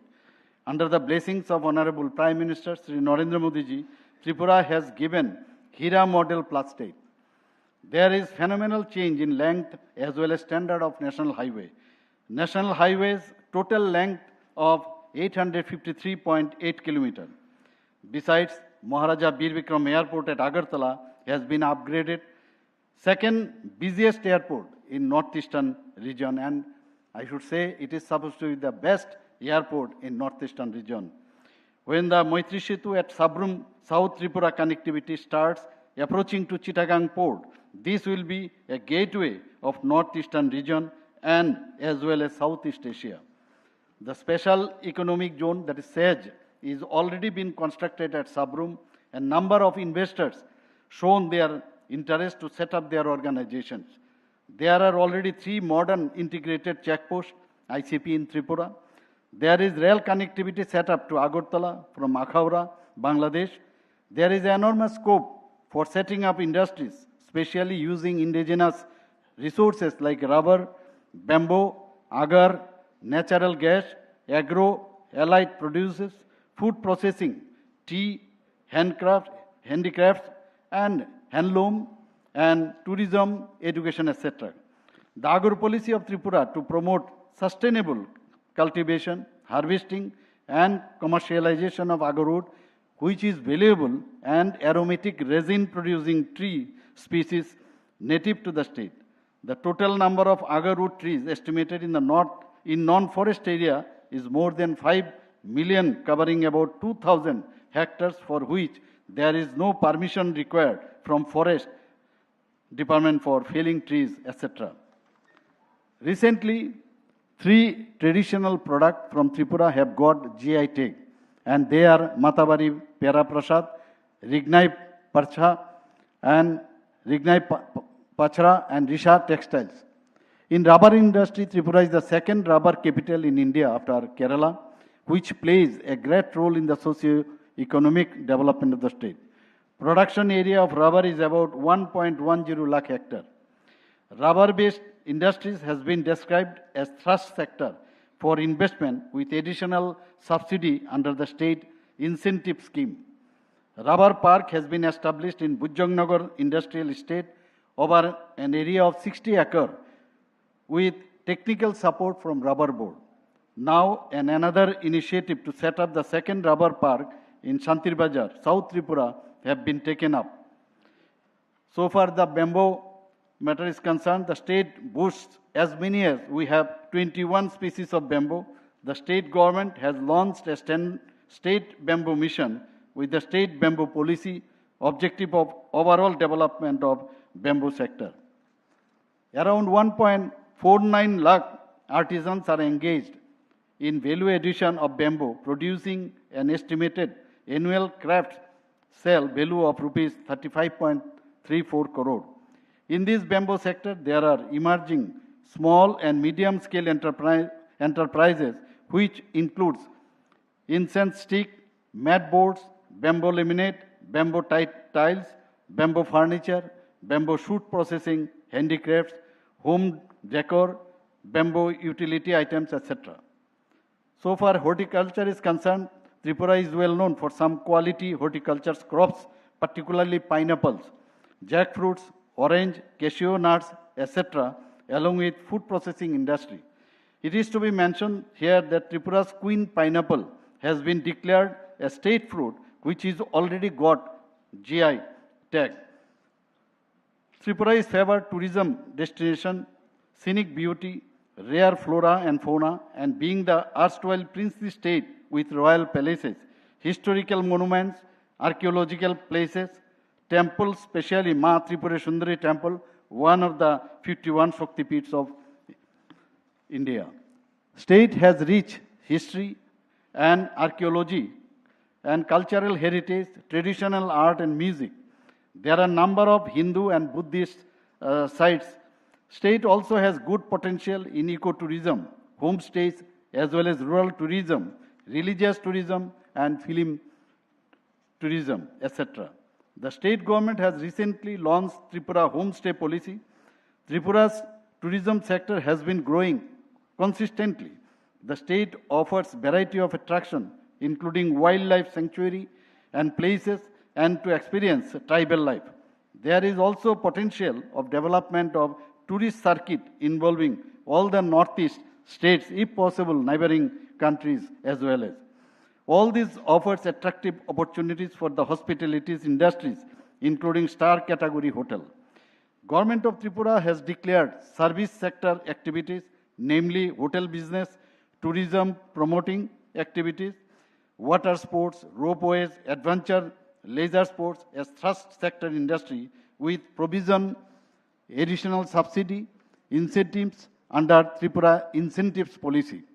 The state is considered the best IT destination in the Northeast and has potential for IT-enabled service. The state is having IT policy. Tripura is the third internet gateway of the country after Mumbai and Chennai. To introduce paperless systems in the administration system, the government have introduced e-office and e-cabinet successfully. Thus, Tripura has become the fourth state in the country and second in the Northeast to have introduced e-office and e-cabinet. It is the first state in the country that has extended e-office, e-cabinet from state up to 3-tier panchayat level. Also, more than 90% villages connected by 4G network. The state is also focusing on expanding vocational education to enhance employability, boost entrepreneurship, and drive sustainable development through the Educational Institute, Skill Directorate, Industrial Training Institutes, etc. I am glad to inform that the literacy rate in the state now estimated over 95.16%. The state has a central university, National Institute of Technology, that is NIT, Indian Institute of Information Technology, IIIT, National Law University, NLU, National Forensic Science University, State Engineering College, 1 private engineering college, 5 private universities, Polytechnic Institutes, Agriculture College, Veterinary College, Fisheries College, and 19 ITI. Besides, there are 3 medical colleges, 1 dental college, 1 nursing college, 1 pharmaceutical college. However, there is a great potential for private investment in this field by way of setting up educational institutions in the field like information technology, telecommunication, biotechnology, healthcare, and skill university, etc. The MSME, that is micro, small, and medium enterprise sector, play a crucial role in the economic development of Tripura. It is estimated that around 2.11 lakh MSME enterprises available in Tripura. Out of that, most of them are micro enterprises. In Tripura, online single window clearing system through Swagat portal that gives approval by all government agencies in Tripura for all statutory clearance within maximum period of 30 days has been operational for providing time-bound clearances to the investors. Investment Promotion Agency of Tripura, that is IPAT, has been notified to discharge its function for dedicatedly working towards the investment initiatives under the chairmanship of Chief Minister. It may be mentioned that to attract private investment in this region, Ministry of Commerce, Government of India has announced the Unnati 2024 scheme, which would further boost the investment in the region. The Tripura government has launched several initiatives to promote industrial growth within the state. Tripura Investment Promotion Incentive Schemes provides for additional capacity subsidy, lowered power tariff, and easy access. State has declared data center policy to attract investment. IT and IT startup scheme. Then Tripura Startup Venture Capital Fund has been launched with the corpus fund of rupees 50 crore to provide risk capital to potential startup. 2 software technology parks in Indranagar and Lichubagan have been set up. State government has launched IT/IT's policies 2022 with the objective to attract IT and IT's companies. We have sectoral policies like Tripura IT Startup Scheme 2019, Tripura Data Center Policy 2021, Tripura Agarud Policy 2021, Integrated Logistic Policy 2022, Tourism Policy 2020-25, City Gas Distribution Policy 2022, Startup Policy 2022, and EV Electrical Vehicle Policy. I extend my heartfelt gratitude to the Ministry of Donor, especially Honorable Minister Sri Jyotiraditya Sindha ji, and organizers of the roadshow in Mumbai for providing this platform and also for coming forward to organize this program dedicatedly for the northeastern states and hope every success of the event. Let us embark on this journey where every investment becomes a story of success and every partnership becomes a bond of trust. We cordially invite investors to consider setting up projects in Tripura, and we assure that the state government will come forward with all necessary support. Thank you, and I look forward to welcome you to Tripura, land of opportunity. With this, I conclude my speech. Jai Hind. Thank you.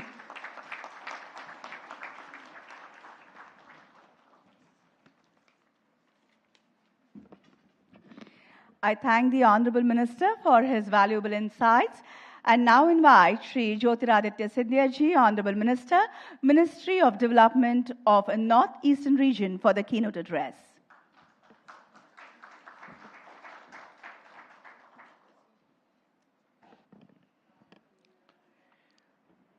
Seated on the dais with me,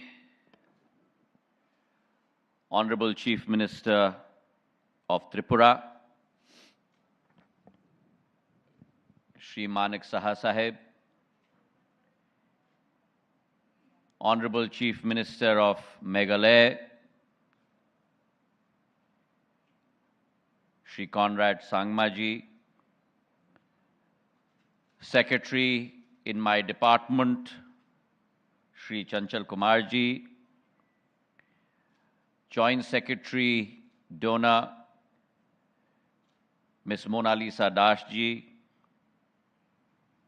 Joint Director of FICCI, Shri Biswajit ji, who gave the welcome remarks, and most importantly, the reservoir and repository of the growth engine of our country, our investor universe, and in many ways the protagonists of India's rise on the world stage. My friends, my investors from the hustling, bustling city of Mumbai. It indeed is a pleasure to be back home. And some of you may not know, but I have spent a long period of my life in this city and in this state. Amchi Mati, Amchi Mumbai. फार छान वाटला मला महाराष्ट्राच्या मातीमध्ये प्रणाम करायला एक मौका मला मिळाला. हे ऐतिहासिक माती आहेत, हे भारतचा स्वराजची माती आहेत. आणि माझा एक संबंध तुमच्या जवळ आणि हे माती जवळ एक पारिवारिक संबंध आहेत. तर आज एक खासदारच्या संबंधमध्ये नाही, पण एक पारिवारिक संबंधचा अनुभव आणि उदाहरण घेऊन तुमच्या समोर मी उभे आहेत. I'm also very thankful to both our chief ministers, Manik Saha Sahab, who has completed a long and arduous journey from Agartala to Mumbai. He only landed at 3 a.m. in the morning. Conrad Sangmaji. And this, ladies and gentlemen, the presence of our two chief ministers here reflects the commitment of two leaders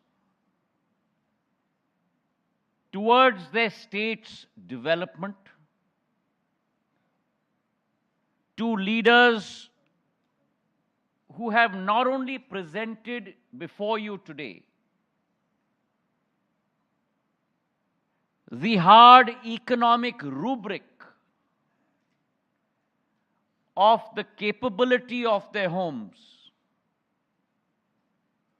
but far more important than that, the soft power that truly the Northeast represents has been expositioned before you this evening.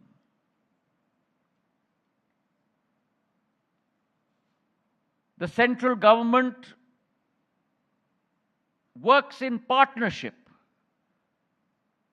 with the Seven Sisters and Sikkim, works in partnership with that one goal in mind. The Prime Minister has articulated कि यह भारतची शताब्दी होणार आणि ते संकल्पला सिद्धीमध्ये परिवर्तित करायचा आहेत, तर एक एक माणूसला 100% परिश्रम आणि मेहनत करून भारतचे झेंडाला फडकायची विचारधारा विश्वस्तर पर ते साकार आम्हाला करायचा आहे. And it is with that emotion, this is India's decade, this is India's century, and it is with that emotion that the leaders of these states, in the form of our chief ministers, have demonstrated before you today that within India's rubric of 36 states and union territories, there are opportunities to be found everywhere. But it is the time of the Northeast. As the Prime Minister says, yahi samay hai, sahi samay hai.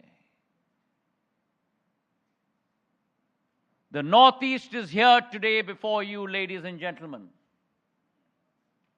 because today, after 10 years of dedicated hard work, 10 years of building the infrastructure of the Northeast, 10 years of building the human capital of the Northeast, 10 years of building the soft power of the Northeast, today, the Northeast is ready for your investment to take India to that position by 2047 when we move from our Amrit Kal to our Shatabdi Kal.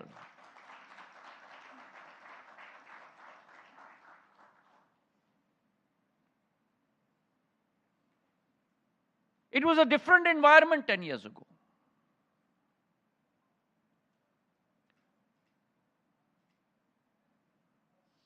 The last decade has changed India's position across the world stage. We've gone from the 11th largest economy to the 5th largest economy. By 2027, we'll become the 3rd largest economy, leaving Germany and Japan behind. But that growth, that transformation, that chrysalis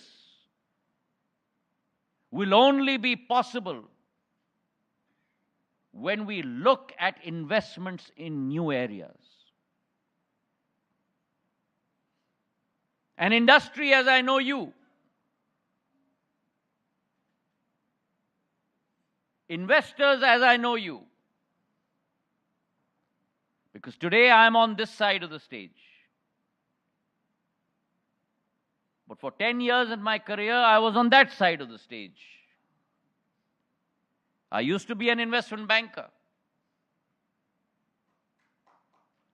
And we have seen a difference between the talk and the walk. But today, in the form of Prime Minister Narendra Modi and the chief ministers of the Northeast, represented today by Manik Sahaji and by Conrad Sangmaji, the talk is the walk, ladies and gentlemen.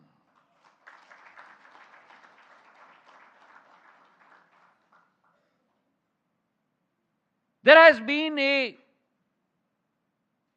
centuries transformation that has been squeezed into the period of a decade. And I say this to you, not as Minister of the Northeast. I say this to you as a citizen of India that has had the good fortune, thanks to Prime Minister Narendra Modi, to be able to interact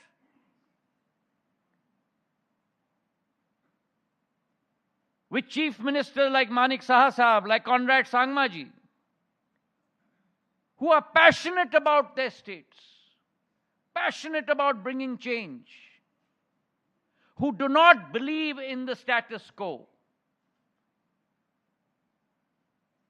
who believe in being, quote unquote, disruptors, but disruptors showing the path to a new progressive development of their states under their captaincy. And I've experienced that in the last 6 months. I've experienced that when I was Civil Aviation Minister. When these luminaries seated on my stage today would not let me take a breath until I provided connectivity to both their states and provided infrastructure to both their states. So I speak here with experience at having been at the receiving end of their constant trials and tribulations. But it is only through perseverance that you get the fruit of success. And I am proud as a public servant today to be standing and sitting on stage with two gentlemen who have been extremely vocal and instrumental in bringing about transformation in both their states.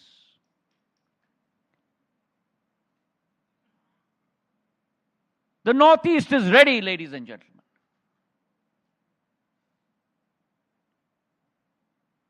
And I find it very difficult in words to describe the potential that these 8 states represent.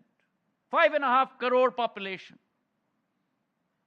Growth rates that are unheard of in any part of the world, even in India.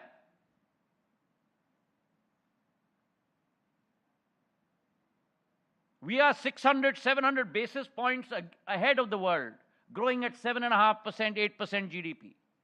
But these gentlemen are growing at 11.5%, 12% GDP rate. What the magic is in their portion, you have to ask both of them.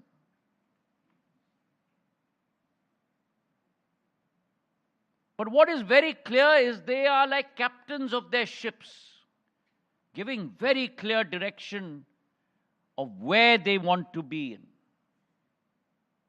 And the beauty of my seven sisters and Sikkim is that each one of them have their own area of core competence, their own area of strengths. In some places they overlap.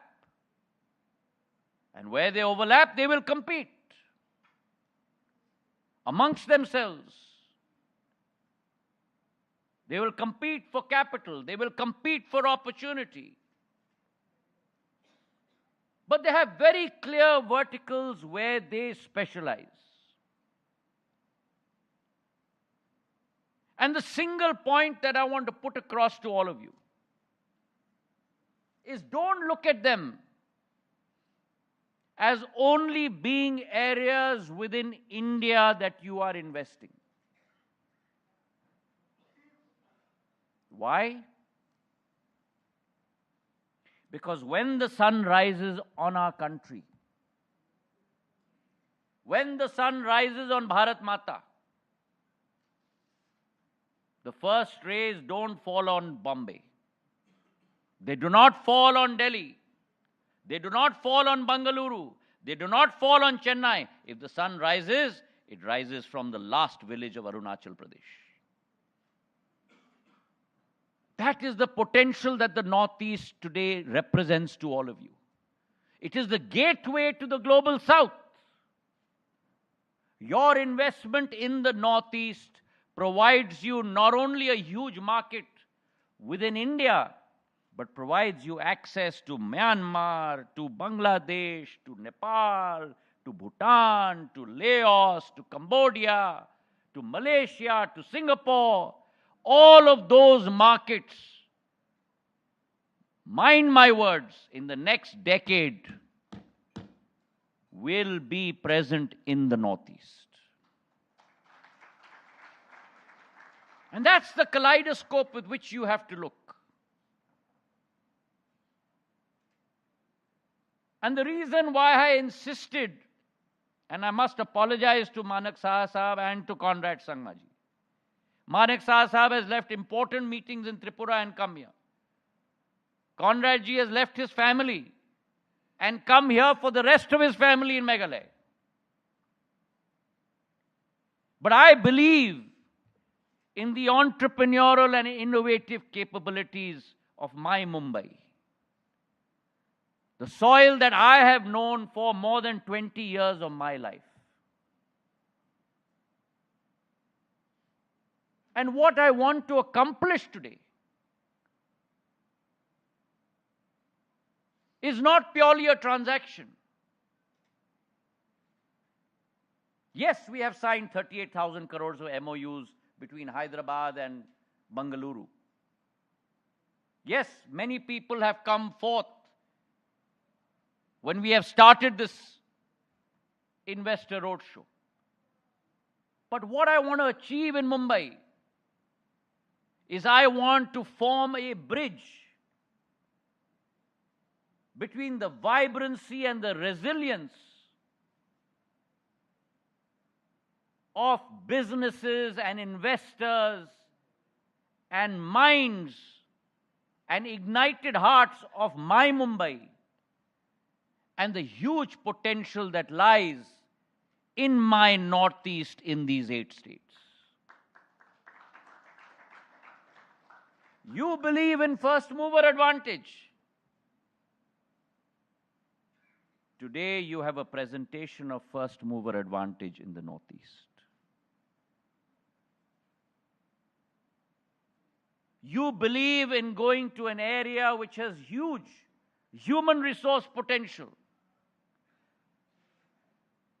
There is no other area in the world that has the human resource potential than of my Northeast. 70% between the age of 15 to 35. Across every state. You want to experience a youth bulge? go to the Northeast. An English-speaking population, literacy rates higher than what you can ever conceive in the rest of India. Beyond 80% literacy rates. The desire to be part of something innovative. The desire to be part of something new. My brother Conrad just talked about the nurses getting trained in Meghalaya, contributing to countries as far off as Germany. That is the capability of the Northeast. And this is the bridge I want to create. In Meghalaya, we have a beautiful site of the root bridges close to Cherrapunji, am I right? Those root bridges are built over centuries. And whatever nature or human, more than nature, human may try and do, you can never tear those root bridges apart. I want to form those root bridges between Mumbai and the Northeast.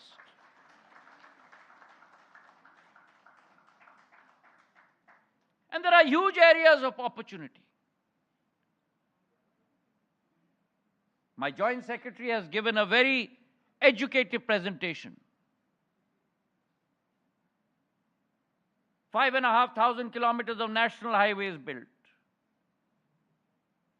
Civil aviation airports have gone from 9 airports to 17 airports.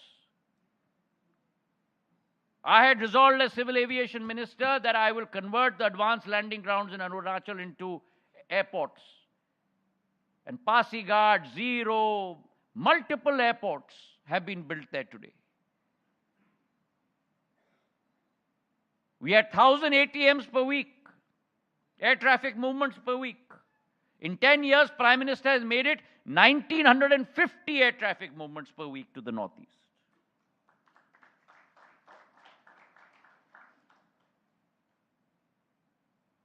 "40,000 kilometers of Pradhan Mantri Gramin Sadak Yojana has been built. 20 waterways. Talk about railways. 2,000 kilometers of railway tracks, the highest railway bridge being built. 19 projects worth 90,000 crores being executed today. These are not mere data points. Behind each data point is tremendous amount of hard work, perseverance, diligence, granularity.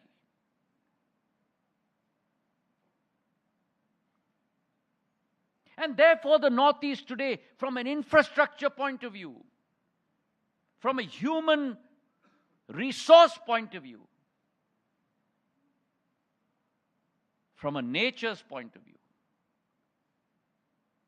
if you want to go to a Shangri-La in the world, there is no Shangri-La that is better than my Northeast.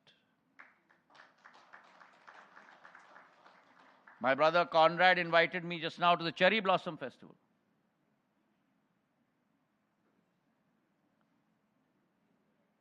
I attended the music festival with him and spent the night in Meghalaya. The next morning when I woke up, I'm not sure where he had housed me, but wherever he had housed me, when I opened the windows, the hotel was situated in a forest next to a lake. And I'm not kidding you. The clouds were literally 6 inches above the water, floating on the water. 20 AQI, he says. I will challenge him. I guarantee you the AQI there was not more than 2. Where will you get that in the world? And it's ready for you. The same in Tripura, the same in Arunachal. But we must protect nature. I have mentioned this to our chief ministers as well. We must make sure we protect nature. Tourism potential, the music festivals, from Zero Festival at an Arunachal to Cherry Blossom to the festivals in Tripura. And you look at the youth energy. Today, the Embassy of Japan collaborated with the Cherry Blossom Festival to make sure ramen noodles, sushi, tempura, everything is sold in the Cherry Blossom Festival. So if Japanese cuisine can go to Meghalaya, why cannot my pav bhaji from Bombay go to Meghalaya?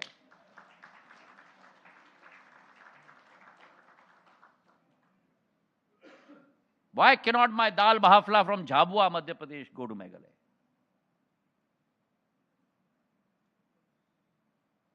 Agriculture. What does this area not have, ladies and gentlemen? GI products, a repertoire of them, 35 GI products by state. If you look at Arunachal Pradesh's sticky rice and bamboo tea, Assam's orthodox tea and jowar rice, Manipur's Tamilong orange, black rice, Kachai lemon, Meghalaya's Lakadong turmeric, Mizoram's miso chili and miso ginger, Nagaland's Naga chili, Sikkim's cardamom, Tripura's Matabari peda and queen pineapple. What does this area not have that Mother Earth has given us? And let me tell you,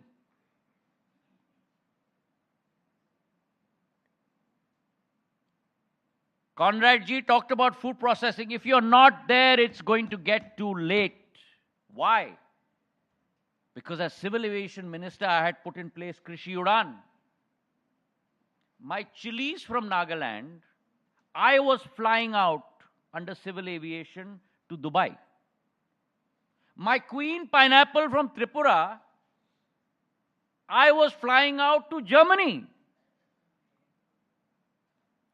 So if the world is partaking in the treasures of the Northeast, what are you waiting for? But value addition must take place on the ground. We must not look at the principle of just allowing farmers to grow their produce, taking it out from those states and processing it elsewhere. Processing must take place in these states where our local farmers must be part of that processing value chain. Packaging value chain, branding value chain. And they're already there. The SHG groups that I've seen, thanks to Prime Minister's resolve of making sure the self-help groups rise across the length and breadth of India. The quality of product, the quality of packaging, you'll be astounded. The capability is already there in the Northeast. You just need to go there and tap it, like you tap a rubber tree. Saha Saab talked about agarwood. I didn't know. The colognes we use, the perfumes the ladies use, the oud that goes into that, I had no idea, comes from agar wood from Tripura and Assam. International production is on a decline. Indonesia is on a decline. It is the Northeast that presents that opportunity today. Our agarbatti comes from there. So why don't we set up industry there? So whether it's agriculture, whether it is tourism, whether it's education, whether it's IT, Assam, Meghalaya, Tripura have set up IT parks. Today the world is expanding and India is expanding with the world. We used to consume 1 GB of data. Now on average, every Indian consumes 20 GB of data. We've rolled out the fastest 5G network in the world. In 22 months, 99% of India's districts and 82% of India's population today have 5G coverage. And I've said this many a time. We followed the world on 4G. We marched with the world on 5G. But I tell you today, ladies and gentlemen, we will lead the world in 6G.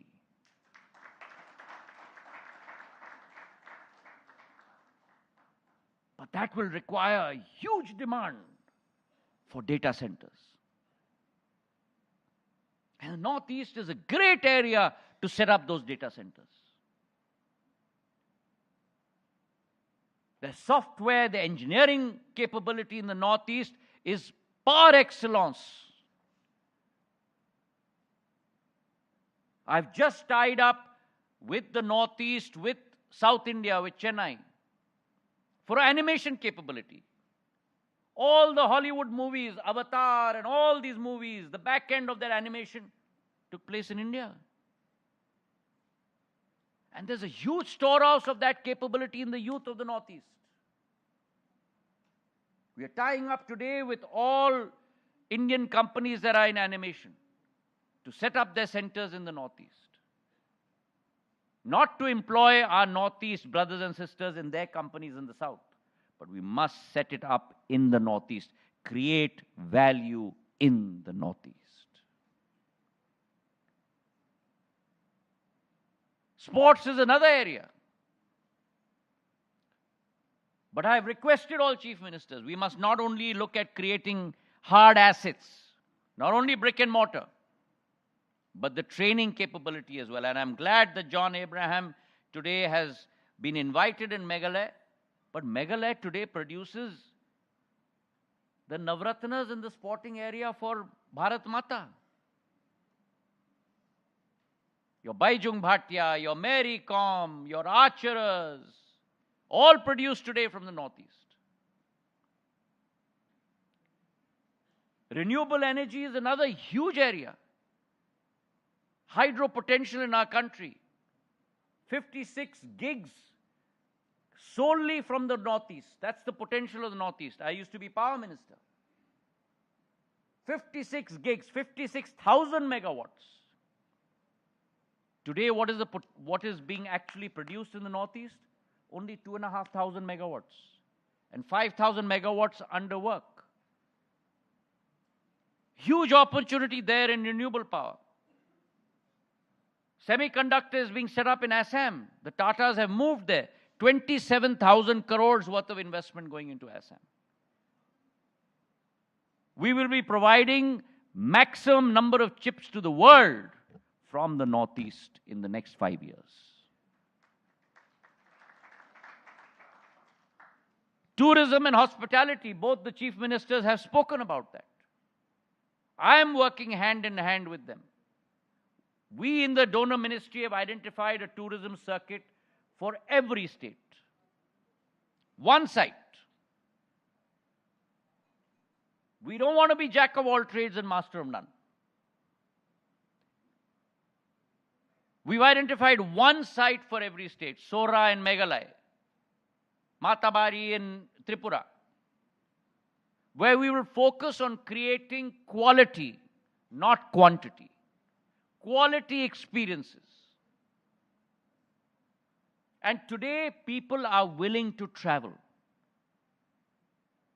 But people are desirous of experiences, end to end, from when I get off the plane till when you see me off. It should be seamless. And I have said to all our chief ministers that donor will stand behind them to fund any project that is required, but we must look at quality and not quantity. So I stand before you, ladies and gentlemen.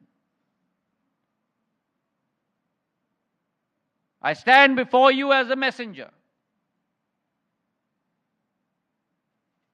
I stand before you as a public servant.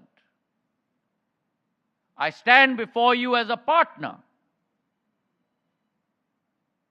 I stand before you as a bridge. I stand before you as a unifier.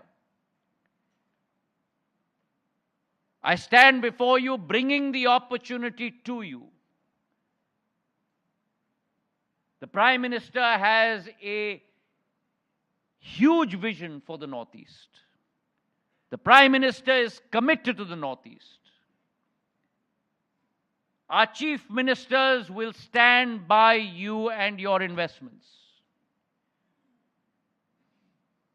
We will ensure that red tapeism is replaced by a red carpet for all of you. But you have to take the plunge. You have to come to uncharted areas which are ripe for the picking. But I have to request you, you have to come with your checkbook,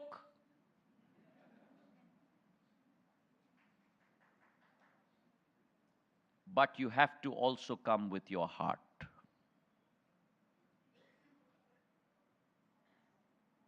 Because this is not and should not be a mere transaction. It is an investment into your future, an investment into the future of the youth, and an investment into the future of Bharat Mata. Thank you very much.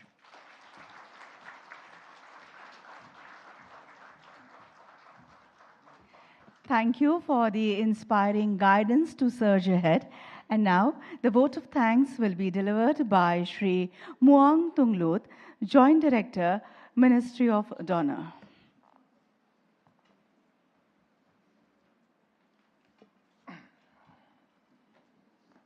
Good evening, everyone. As we come close to this session, it is my privilege to extend heartfelt vote of thanks on behalf of Ministry of Donor.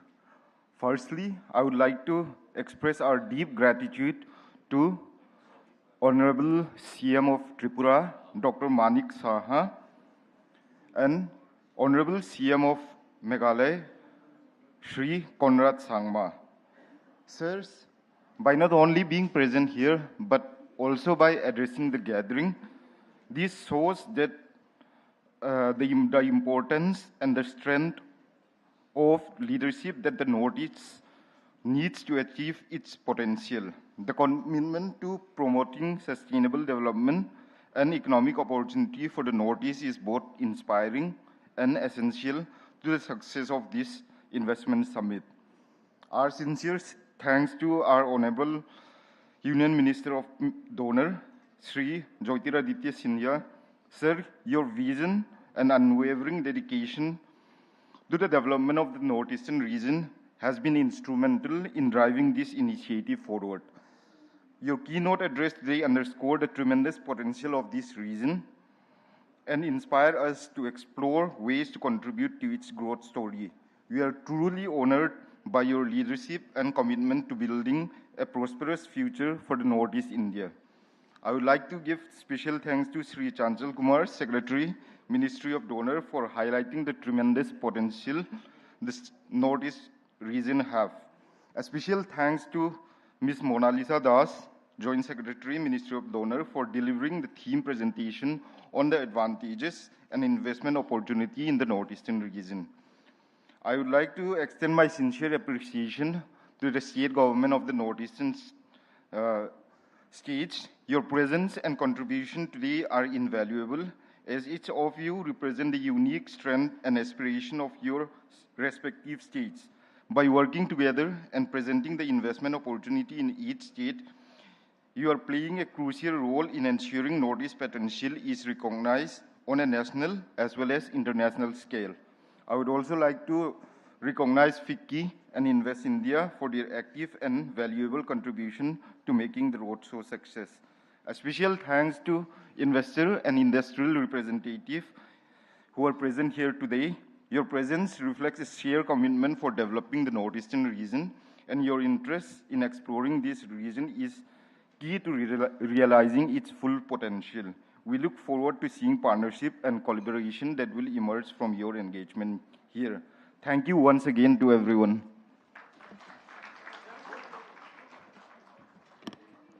One group picture, please. Could I request all the honorable ministers and distinguished dignitaries to please come close. Moments to be treasured in the form of photographs. which will stay with us for times to come. Ladies and gentlemen, I request you to please remain seated for a few moments till the honorable dignitaries depart from the venue. Please do not crowd near the exits.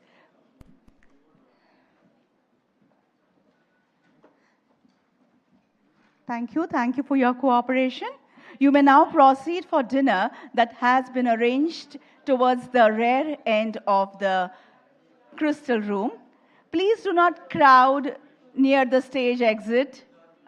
I request you in earnest.